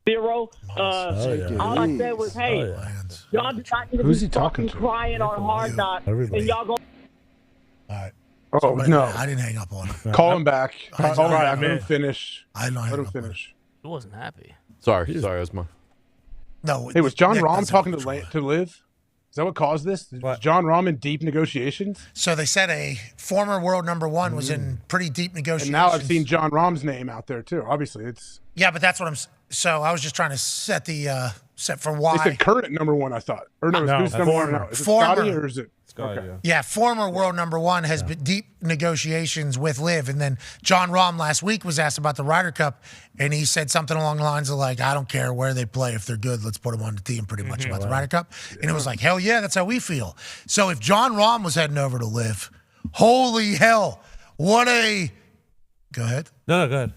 That would have been quite a shift. It would have been huge. John Rahm's superstar. Yes. He's a guy that people watch Master. and know. Now, granted, on the CW, we still wouldn't have watched. Nobody would have. Yeah. But the clips would have probably drew a little bit more interest as they continue to drive and build an audience in there. So is John Rahm the reason? And also, I believe we have had a follow-up that all of those guys will get offers from LIV to compete in LIV events. Now the PGA and LIV has merged. An anonymous LIV executive has said that would happen. All of the players will get offers from LIV, except for that little bitch Rory McIlroy. Yeah. Is what the anonymous LIV executive said. This is real from Nuclear Golf. News speaking to Alan Shipnuck, a LIV executive discussed the future of the league. Now we can finally get Hideki and John Rahm. I would say every big name on the PGA Tour will get an offer, except Rory. Nobody wants that little bitch on their team. Oh. Okay, so Rory just a couple days ago said, I still hate LIV. Yep. I hope they end. That's probably what's going to happen here. So there's real beef between those two because Rory really took a stand against everybody that went to LIV while LIV was starting. Greg Norman and Rory had quite a little budding rivalry as this whole thing was taking place. That still reigns true, it seems, even though they were going to maybe pay Rory $500 million. Nuts. So with that piece of information, we would think that at least some of the guys are going to get some of the money back that they were offered initially, and they can maybe make it right now that they understand that the league that they're operating for or fighting for is willing to take the money. Maybe they can as well. That was my confusion when I read that. Was like, you would think the PGA Tour, when they made this agreement or whatever, that part of it would be like, hey, you can't keep taking guys from the PGA Tour. Apparently, I'm completely wrong. Well, now PGAs, who cares? It's all going in the same pot. Same, yeah. I figured too. They said LIV's not going anywhere, so like there still are going to be two separate tours. Those guys will just be able to play in all World the golf majors. ranking points, right? Isn't Yeah. it just a big deal? They can get world ranking points to get into all the other qualify for all the money at the end. Isn't that what Scott Van Pelt said? Scott Van Pelt said, like, are they going to get world ranking points now that this has happened on the LIV? Yeah. And that's even more conversations. And Rory alluded to them not being around anymore. Right. And then we're being told they're still going to be in a league and get an offer. So I think there's a lot more question marks. But the one thing that did seemingly get a little cleared up there from the anonymous executive is that these guys are going to get a little bit of money. Yeah, which is huge, aside from Rory, which is hilarious. But do you think that the LIV events are going to be exclusively team events, and that's how they're bringing team in? Or is it just going to be like the Adelaide tournament by LIV, and then it's just another tournament? I don't think the team stuff matters anymore. I really don't. Their goal was to grow those teams and then sell them for a ton of money. I don't think that's the plan anymore. I don't think they knew that wouldn't probably work. That quote said nobody wants them on their team. Yeah. When it first happened, it said that they were keeping the team events. You know, unless they're talking team like as LIV, as a team, as a whole. Yeah, true. Yeah, I don't know. But I don't think they know. I think they're working through everything right now too. Yeah, everybody's kind of learning. It was a 7-week process. Knew within 10 minutes of Venice we're sitting. Right. Okay, let's go to the phones. Congrats to golf. Yeah, keep it going, golf. I'm going to continue to try to get good at golf. AJ, you been working? A little bit. Hit balls a little bit. Me too. I mean, he's lying. He hit 200 balls. Remember we went through this last year? Yeah. And then we got there and he was unbelievable. Yeah, but me and him both I motivated. could hit. We're both I motivated. could hit 200 balls in 10 minutes though. Like I don't like I don't sit there and reset in between each shot if I am hitting balls. I'll hit boom, boom, boom, boom, boom. Yeah. Have you been doing that? I did a couple days ago. Actually, took my son and went to the actual real range, hit off the grass. Much different than hitting off the turf. No, don't tell me. I don't need that right now. I'm only golfing on a sim. I'm not. I haven't been on grass. I don't need to hear that it's different at all. I need to hear it's the exact same. You gotta get used to it. You just gotta get used to hitting. It's real easy to chunk the first 15 to 20 when you get on the grass. Fine. Nah, I'm plucking them like Tiger and Scotty. You're wrong. Yeah, that's my plan. Hey, Pack's a player. I know. What do you mean? I watched. I'm getting better. You get PXGs, Pack? Yeah, I got PXGs. You like them? Love them. Everybody does. I got mine. Hey, I've been using mine up there. They're good. You got your PXGs too? Yeah, I've been using. Did you get fitted? Yeah. Nice. Yeah, I paid for it, but just wanted to support the guy that came on the show. Of course, Bob Parsons. Love that guy. See, they're seemingly giving deals to everybody. Yep. We got an interview, Bob. We did. That was enough for me. Mm-hmm. Great guy. I like them. The clubs? I'm using their clubs right now. It's fitted. I'm swinging a good club right now, AJ. I'm swinging a good. I believe it. I've seen it. You posted some videos. You coming right out of the pocket. You look good. I am coming right out of the pocket, aren't I? Because John Rahm. Whatever that means, yeah. What sticks you got, AJ? I mean, whatever that means. Yeah, you know what it means. I have some my irons. I got. I won like longest drive at a charity golf event like 12 years ago. They gave me $500 to the gift shop or the pro shop, and I used them towards my Titleist irons I have. Whatever, I don't know what they're called, but Titleist from 10 years ago. You love them too, huh? They play Love good 'em. golf. Love them, and I got that driver that A-Rod sent us. I got the second version because the first version the face cracked on me, so I got the Model 2. Yeah, this guy's cracking fucking driver. Yeah, swings too That's hard. how hard he swings, dude. The barbarian with a golf stick is him at the tee box every single day. Bombing balls. Bombing balls. Hey, let's do well Tahoe. Road to Tahoe. Win. Talked to CC Sabathia earlier talking about that Tahoe thing. Can't wait for it. I'm being told we have some breaking news from Schultze. Frank Clark, pass rushers going to the Denver Broncos. Sources tell Jordan Schultz at the Score. The 3-time Pro Bowler and 2-time Super Bowl champ with the Chiefs finds a new home in Denver. Congrats, Frank. Wow. Frank. Come on, If this is real, congrats, Frank. And also, Sean Payton's been making a lot of moves, dude. If this is real, what do you That's mean? everybody laughing. Caveat. Agreed. Caveat. Congrats, Frank. Yeah, It's real. It's real. Yeah, maybe. It's real. We believe it is real. Jordan Schultz, he's a dog. He's out there doing his thing. Yep. He gets lied to sometimes. Not his fault, obviously. Right. Has a much higher hit rate than a miss rate. So let's assume this is accurate. Sean Payton's been making a lot of plays with that roster. Yeah. I'm excited to see the Broncos team this year, AJ. I think everybody is. I think Sean Payton's excited to see what this Bronco team looks like with him at the helm and see the improved Russell Wilson. I know he's got a new bod, doesn't he? Hasn't he slimmed down? Yeah. Looks great. Yeah. He has your jawline now. He had mine last year. Yeah. I'd say he's doing good. I don't like the fact, though, that we were kind of publicly lied to by Russell Wilson last year. Okay? What? You know, What do you do? He wasn't ready to ride? him taking those shoulder pads to Monaco, acting as if he has to get his work in every single day. Yep. Then having the capability of losing a visible 25 to 30 pounds. Interesting. It just feels like I was lied to a little. Mm-hmm. You know what I mean? Feels yeah. like. But I am happy that Russell has found his way and is seemingly back. He's doing high knees in the middle of the plane. Yep. Is that because he didn't do high knees the rest of the week? Like, just had to sneak him in. I'm up. Might as well do this right now. Like, I am very excited to see this reborn. Well, Yeah. he's super religious, so I don't want to take Well, Football. But he's like a reborn Russell Wilson, it feels like. Again. Took a lot of shrapnel last year. A ton. Played a lot of shit football last year. Yeah. Well deserved. Off the field, got buried hard. Yeah. It's like those are the types of things, if you think about the way he operates as a human, like that's all, he's wearing all of that. Oh, yeah. And there is a chance that he is, you know what I mean? Oh, yeah. He's back. You think that's going to happen? You think he's going to be back? I believe in Coach. So if he ain't gonna be back, he ain't gonna be there. Well said. That's a great call. Yeah. We'll play Stidham. I wouldn't put it past Sean Payton. Sean Payton's not leaving. Yeah, put Sean Payton ain't Stidham going in. nowhere. Sean Payton negotiated with the owner when he was negotiating this deal. That is correct. Okay, Russ, I assume that the owner said, we're pumped you're here. They were there. We don't think you were negotiating with the owner directly. As this, Sean Payton negotiated with the owner. GM, I'm interviewing you. Yep. Let's make sure this is good here. And if it is good, sweet, I will come. Right. You're welcome. I will save the program. That is kind of how it's being viewed from the outside. I don't know if that's how Sean Payton viewed it, because I think that's just kind of his normal day-to-day. But damn, him getting the power over there is making us all believe they're just going to be good. 100%. And that's just like Sean Payton's good. He'll figure it out. What Yeah, we have a lot of faith good for in Sean. what he can do. Yeah. AJ, good for Sean. That is our natural reaction, don't you think? Fuck him. Well, yeah, he's offensive guru, offensive genius, and he's going to a team that has a solidified defense that we know has plenty of studs, and their offense has studs as well. It's just Russ took a bit of a step back last year. Where can he get back on track? I don't know. Was that Nathaniel Hackett? Was it Russell Wilson? Was it a combination of all of those things? Did Russ going over there actually play a little bit on his mental health about how it ended in Seattle? About maybe they don't want me, they don't like me. They were willing to... They actually said, yeah, we will fucking move on from this entire situation. Was that a little bit of a culture shock for the Russell Wilson experience? Who knows what it all could be, but we do know is we're assuming he's going to be better. The Broncos just signed Frank Clark, we think, to make that team solidified to go on a run in the AFC West. Joining us now with the man that broke that news, ladies and gentlemen, a little latte, Jordan Schultz. Schultz, thanks for taking a break from your summer vacation to kind of break news and join us about it. You look fantastic, pal. You know what? I actually look like shit, but that's only because I'm bloated from having dairy last night, Patty. Okay, last night dairy will get you.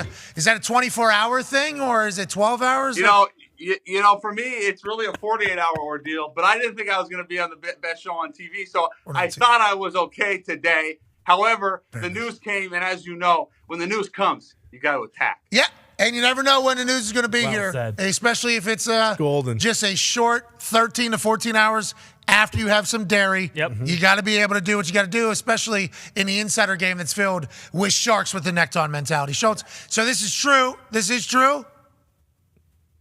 Patrick, of course. Hey, Okay. Nice news. Yes.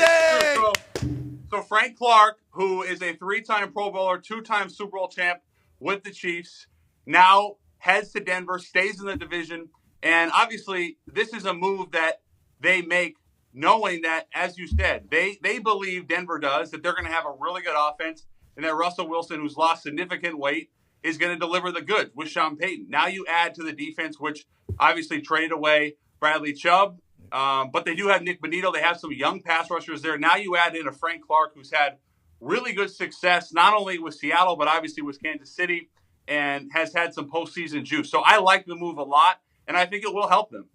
Do you think there's more moves to be made here in the veteran free agent market? Since I don't think any of us had Frank Clark going on this particular Thursday, June 8th. What are you hearing about action potentially around the rest of the NFL as you're housing dairy and hanging out in the office in New York? So you still have some real names, Pat, that have not been signed. Names like Leonard Fournette, obviously Zeke Elliott, Kareem Hunt, Jarvis Landry. So players that have had tremendous success, Pro Bowlers, all pros, but obviously the running back is a fungible position. We haven't seen a lot of running backs find homes yet. I would say another name to watch for is Adrian Amos, who obviously AJ knows a lot about, has had a lot of success in Green Bay, 20 career interceptions. He is 30, which is a little bit older for a safety, but still a productive player. I wouldn't be surprised if he ultimately returned to Green Bay. But yeah, to your point, Zeke, Fournette, Kareem Hunt, 3 really productive running backs, and Juice Landry. Those are probably the 4 biggest names, and obviously Dalvin Cook as well. There it is. Good. Go ahead, AJ. Where do you think D-Hop's going to end up, Schultz? And that's the other one. And the reason I don't bring it up is because I really don't know. So he visits Really? Tennessee. What? Whoa. Hold on. Whoa. Hold on. No, Much dairy? Yeah, too much dairy as I sit here bloated on this amazing. You don't look Thursday. bloody. You look good. Yoked up, Schultz. I have been in the gym and I have been on kind of a healthier kick. Let's go. And it's because I want to feel energized when I come on this program. Well, a little ice cream on a Wednesday won't kill you. Yeah, come on. You did great. You look Live good, your Schultz. life. You don't look bloated at all. Look at you drinking your water. So, I appreciate that, Patty. Here's the deal with No D-Hop. problem, Jordy. He is 30. He's still a really good player. I'm not sure he is what he was 3 or 4 years ago, but he's still a top flight wide receiver. And think about Tennessee, right? They have Treylon Burks. They obviously released Robert Woods. He would make a lot of sense there. And I think Ryan Tannehill has an opportunity to have a pretty decent season there. Obviously, Will Levis, of course, is waiting. But Hopkins makes a lot of sense in Tennessee. But make no mistake, I've asked around. There are multiple teams that are interested in Hopkins. It really just comes down to money.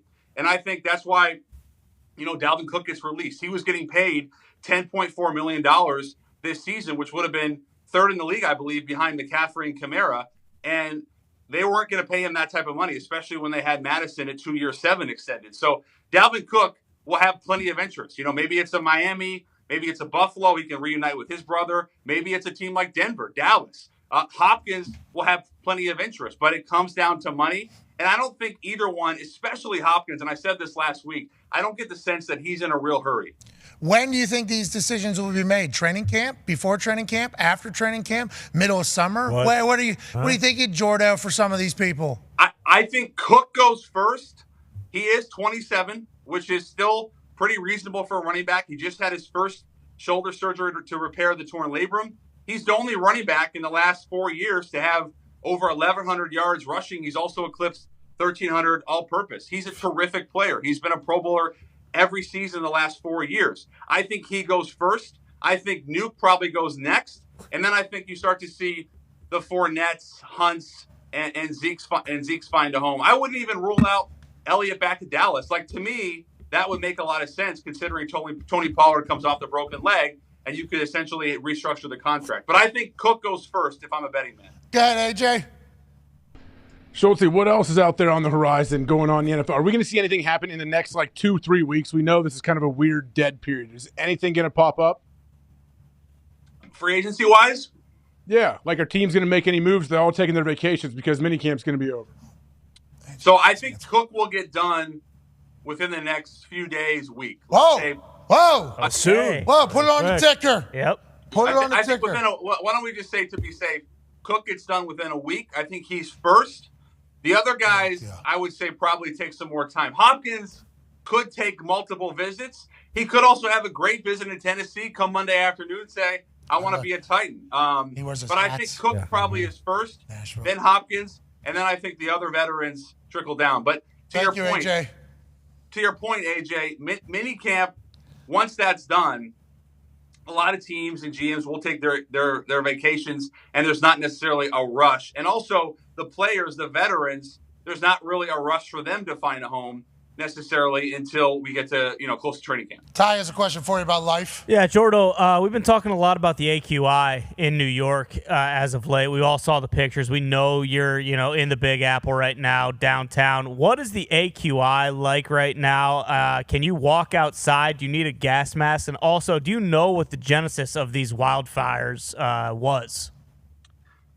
Sources close to the Schultz report say that it is the Canadian wildfires, where they have burned tens of thousands, hundreds of thousands of acres. And, it's 1,000 miles away, and yet it looks post-apocalyptic in New York City. Today has been the best it's been over the last 3 days. Last night was horrendous. You really couldn't go outside. And I have a good buddy of mine who has asthma, and he legitimately got sick after 5 minutes walking around the streets. It was horrible yesterday. They canceled the Yankee game. It looked like going out there with asthma. That's the number one thing you should be looking for. Yep, it looked like a scene out of a Marvel movie. Honestly, it looked crazy. It's still really bad though. You do not want to go walking around. Put it this way. Okay. The Schultz report likes to box 3 times a week in the mornings. Okay, we speak in third person. Damn. I'm doing that only on this show for this audience. Sick. And I like to run to the gym I did not do that today. No, you because walked. of the weather. Oh, you walk. Bloated. So when you're boxing humans, the bag. What are you doing? You're shadow boxing. You're doing the drills. How are Spar? you? Pat, the Schultz report. Oh no. I'm not exactly at the level of sparring. I like the bag and the pads because, frankly, if you start sparring someone that actually knows what they're doing, that's when you see the broken nose, the bad things start to happen. Yeah, we don't need that on you. Pac-Man has a question for you, Jordan. I just got a text. Okay. I just got a text about. Actually, Pac-Man, go first, and then because I want to see if I get another one. Go ahead. Your show. Jodo, I'm worried about you. You keep fucking swiping your head. Your shirt look wet as hell. Are you okay? I was on the elliptical because I really wanted to get in some cardio. Yeah. When I got the call, You had me nervous. that Frank Clark was going to Denver, so I'm actually sweating profusely. I feel like I look like Ben Stiller on the date with Jennifer Aniston in the great film Along Came Polly. Good look, though. Well said. Yeah, I think you look good. I think you've done well. We're very thankful that you joined us. Pac-Man, I really appreciate that you noticed it because I couldn't tell with the small screen if it was coming through. But now that you said that, I feel, goodness I can't gracious, see it. I'm going to just look horrendous. You're on our LED board, 4K, so like you can see we anything saw on these it cameras. up here, you know what I mean? Big time. We are very happy that you looked absolutely incredible. You came on the program. The Frank Clark news is real, and what it sounds like is tomorrow, Schultz Report's going to be able to jog over to the boxing gym. Yes, sir. Sounds like you're living large. We appreciate the hell out of you, pal. I miss you guys. What do you guys think? I'm just curious. What do you think of the Frank Clark Denver movie? You like it? Yeah, well, first we thought it was fake because it came from your account. Then, which was rude of us. That was rude. We all self-admittedly said, that's rude. Shouldn't do that. But then we wanted to clarify. We wanted to get confirmation. We called you. You joined us fresh off the fucking workout, sweating through your polo, fixing your shirt. What? Got the shit. We appreciate the hell out of you. You're the man. I love. We like the move. We like the move. Ladies and gentlemen, Schultz Report. Jordan There you are. Couldn't really see you. He's always so low in the camera. Always. You know what I High mean? ceilings in there. He's always just so damn low down here. Mm-hmm. Just gotta. That's fun, isn't it? It's always the best with That's Jordan. fun. That's a good time. Yeah. Old Jordo. He called me Patty a couple times. Patty, he called himself Schultz Report a few times. yeah, he did. The third person was cool. Yeah, he said Schultz Report likes to box. Oh, we should have told him virtual reality. He knows. He knows. Yeah, 3 he's times got a that week. 35 hunch. Yeah, he already has. Did you see that reaction from the rollout of the Apple virtual reality thing? No, what do you mean? What kind of reaction? They said it was $3,500, and people started laughing at it Yeah. in the middle of in the room. Like I've never seen. Oh, that. I didn't see in the room happen. No, I didn't see that. Yeah, like you see those presentations where like Steve Jobs is like, in this thing right here is going to change the entire fucking world. And everybody's like, whoa. And then he does the whole song and dance. And obviously anytime you debut a new product, people do that. And normally it's a bunch of marks in the theater. So it's all, here we go. Everybody does this thing. Well, they rolled out that thing and Not there the was, case. what? Yeah. What? Pretty much. I've never seen a reaction like that. No, ever. To any product ever. Everybody in there that will buy it. Have to. Everybody will use Apple Pay to actually buy it. Mm-hmm. Right. And they won't even know how expensive it is because Apple Pay will just go, yeah, just tap your phone. Mm-hmm. Yeah, you're good. Don't worry about it. See you later.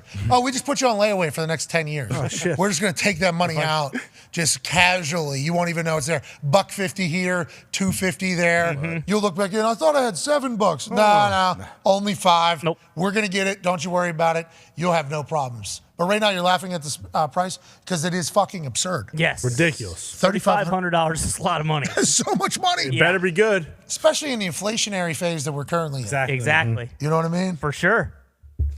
With this AQI? How is the AQI? So basically, it's like 300 plus in some places, which is not good. But you heard Jordan Schultz. He's going to be jogging in the gym tomorrow. So basically, it's probably pretty good. Bruce, do you and Schultz Report go to the same boxing gym? Definitely not.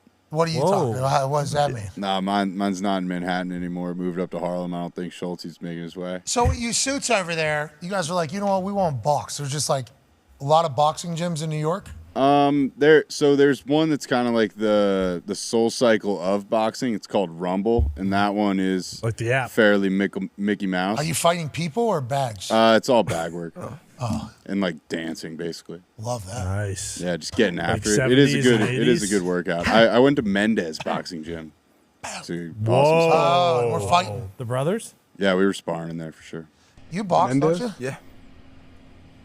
You just walk in there and say, I want box. Yeah. Is that what happens? Yeah. And then what? They just eyeball your weight and they say, this person's good for you? And you put on a helmet and then you guys just start boxing each other? Well, normally your coach will have you like 3-4 guys that you can work Pick and choose? Work with.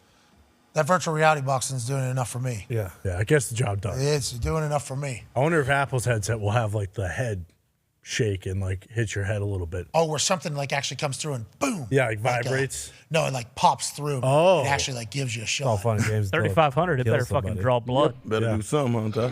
And maybe it will prick me. Yeah. Got a little color. That'd be cool. Busted open, I come out. Yeah, black eye. What? That'd be awesome. What if you're using it for Shiner? suck sites? What's that, pal? What? What, are they going to suck your eyeballs, pal? You want to suck? I don't know. How are they going to? I thought we were spitballing. What, are they going to start massaging your eyes? I know we were bringing up $3,500 this thing better massage my eyes. Everybody jerk me off. It's the attachments that come with it. Yeah. Where are we at? Here's the AQI currently happening. Baltimore seems to be in an area of 157. New Jersey's currently at 169. 176 up there in Pennsylvania, middle of Pennsylvania. Damn. Pittsburgh's good. Cincinnati good. Columbus. We're good now. Everybody's good. We're Everyone's good. Yeah. We're good. Just the East Gone. Coast. What happened? Just some smoke came through. Yeah. Don't they say like smoke and mirrors is actually? That is actually the term, You know what they say? Where there's smoke, What's there's that, fire. AJ? What are you saying, pal? What's happening? I'm not saying What? anything. I'm just You know What? what's happening. You know. What'd you say, AJ? Aliens in Vegas. Yeah. Yeah. 8 feet aliens tall. everywhere. What do you mean? Aliens seem to be everywhere. Aliens Easy started way. a bunch of fires so that the smoke would come in and then they could bring their ships in undercover. Yeah, easy way to bring in the mothership over New York City would be cover the top of New York City, wouldn't it? What do you think? They just had like a big move, like when they got to have like pilot cars for overload, oversized things. Yeah. Mm-hmm. You think their pilots, the little pilot things, were like, we're gonna have to do something. This is way too big to just be flying over. Yeah. Yeah, I think that's exactly what happened. And I think they're moving to Canada. And that's why that China balloon was in Canada. Go in. Oh. For the aliens. Oh. Damn it. All right, they're not gonna visit us, boys. No, they will. Sorry about it. The fate of the aliens coming to see us was right there. That's right. No, they will. They Right didn't there. see- It was right there, 3 inches. They're moving right now. So They didn't even see that. they didn't even see that one. They'll catch up. Yeah. No, dump it. Dump it. Dump it. Dump it. Dump it. Dump it. Dump it. All right, let's get the fuck out of here. What a show. Great show. AJ, have a great afternoon. We appreciate you, pal. One more phone call? Two. Sure. You got any good states on there? We got Toronto, which is a province. Yeah. Well, I think Ontario is the province. Toronto. Yeah. Big city. I got that right. I'm pretty pumped that I got that right in the moment because we don't get taught that shit at all. City in Don't know Canada. anything about Canada. Nothing. Zero. Aside from Trudeau, which he's got a decorated history. And maple syrup. Jeez Louise. Did you see Schultz's? Did you see Schultz's newest promo for his? No. I think he's in Scotia Arena. Scotia Bank. Scotia Bank Arena, maybe. With the Maple Leafs? He's has a show up there. Oh, he And does. the promo that he chose to do on his Instagram is What is it? Schultz has a fastball at all times. Schultz is throwing 105 on the paint. Yeah. That's right. Pretty much at all times right now. Son of Starbucks? Come on. No. No, I'm talking about Andrew Schultz. Oh, there's about Jordan Schultz. I thought we were talking about George Schultz. I would. Yeah, we were just That's talking about 100% Schultz. on me. But I would. Andrew Schultz. I would pay to see Jordo do like an hour comedy set. I thought Jordan Schultz was doing like his own show from. That's on me. Andrew Schultz. I'm so sorry. That Schultz report was here calling himself the Schultz Yeah, report. right. Just moments ago, that happened. How do we feel about him dropping third person there about the character he is on the internet? That was something. I'm okay with it. Anytime anyone feels comfortable enough to do that, go with it. Me too. I think the same thing. Why not? Andrew Schultz also could refer to himself in third person. Anytime he wanted. Yeah. The promo he put out Really? for the Canadian. Better than the V one? Just same angle. Same. Okay. Sure. Okay. Same. He's got that new haircut too where he's just. Yeah, just shaved from here down. Yeah. The internet's the best. I'm pumped to listen to it now. Bonus ball. Bonus ball. Bill. Bonus Bill ball. Oh, guard good luck that. defending that. Oh. Sweet hook. Sweet hook. Got it. Oh. There is no defending that. You're right. No, it's impossible. Got it. There it is. Oh. Suck it, Kareem. Bonus ball, Bill. Bill's got one. Bill's got one. Bonus Bill ball. Bonus Bill ball. Buckets. Oh. He's got another one. He's got another one. Bonus Bill ball. Bonus Bill ball. Get it? Oh. Bad day. Nobody's supposed to win anything. Yep. That's not good. That's bad omen going into Feel Good Friday. We'll turn it around tomorrow. Friday we'll turn for it the around. Feel Good Friday. Yeah, Friday we'll turn it around. I'm sore, very Oh, sore. yeah.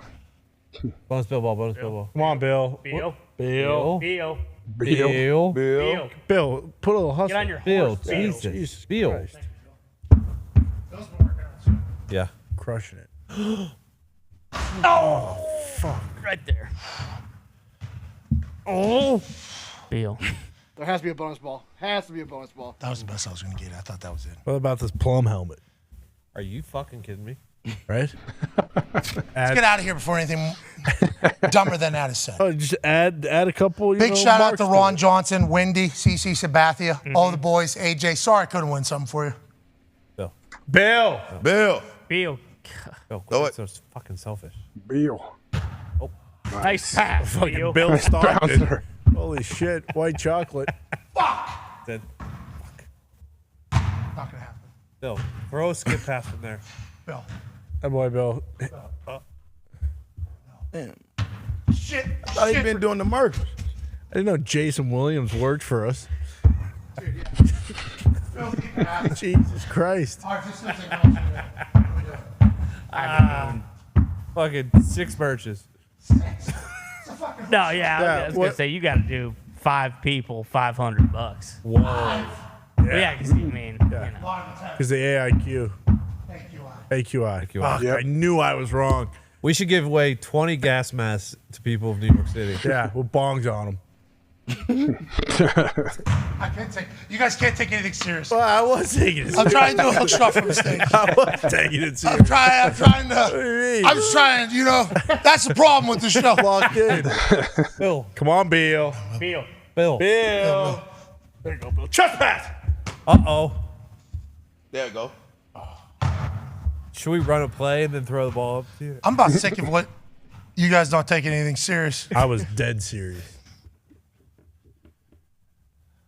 Bill. Bill, move. Bill, you're doing good, Bill. Is this one of those things where Bill can now only move fast when he has a 5-pound body armor on? Excuse me. This one's for Bill. Come on! Yeah. Oh my God. That's a good effort. Yep. That's a tough shot, isn't it? Yeah. Oh, yeah. How's it going? Yeah. Come on, Bill. Bill. Bill. Buffalo Bill. Oh, that's a good pass. That's the pass, Bill. Yep. Oh, bonus ball, bonus ball, bonus ball. How long are we going to be here for?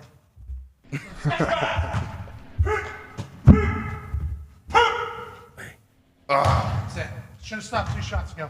Should have stopped 2 shots ago. Now I'm going to think about that one all night. Yep. Bill. Get over here, Bill. Bill. Bill. Bill. Bill. Oh, shit. That was a good pass. I might hit this one. All right. Bill Manning. First shot. First shot. Bucket. Oh, bonus ball, bonus ball, bonus ball. There it is.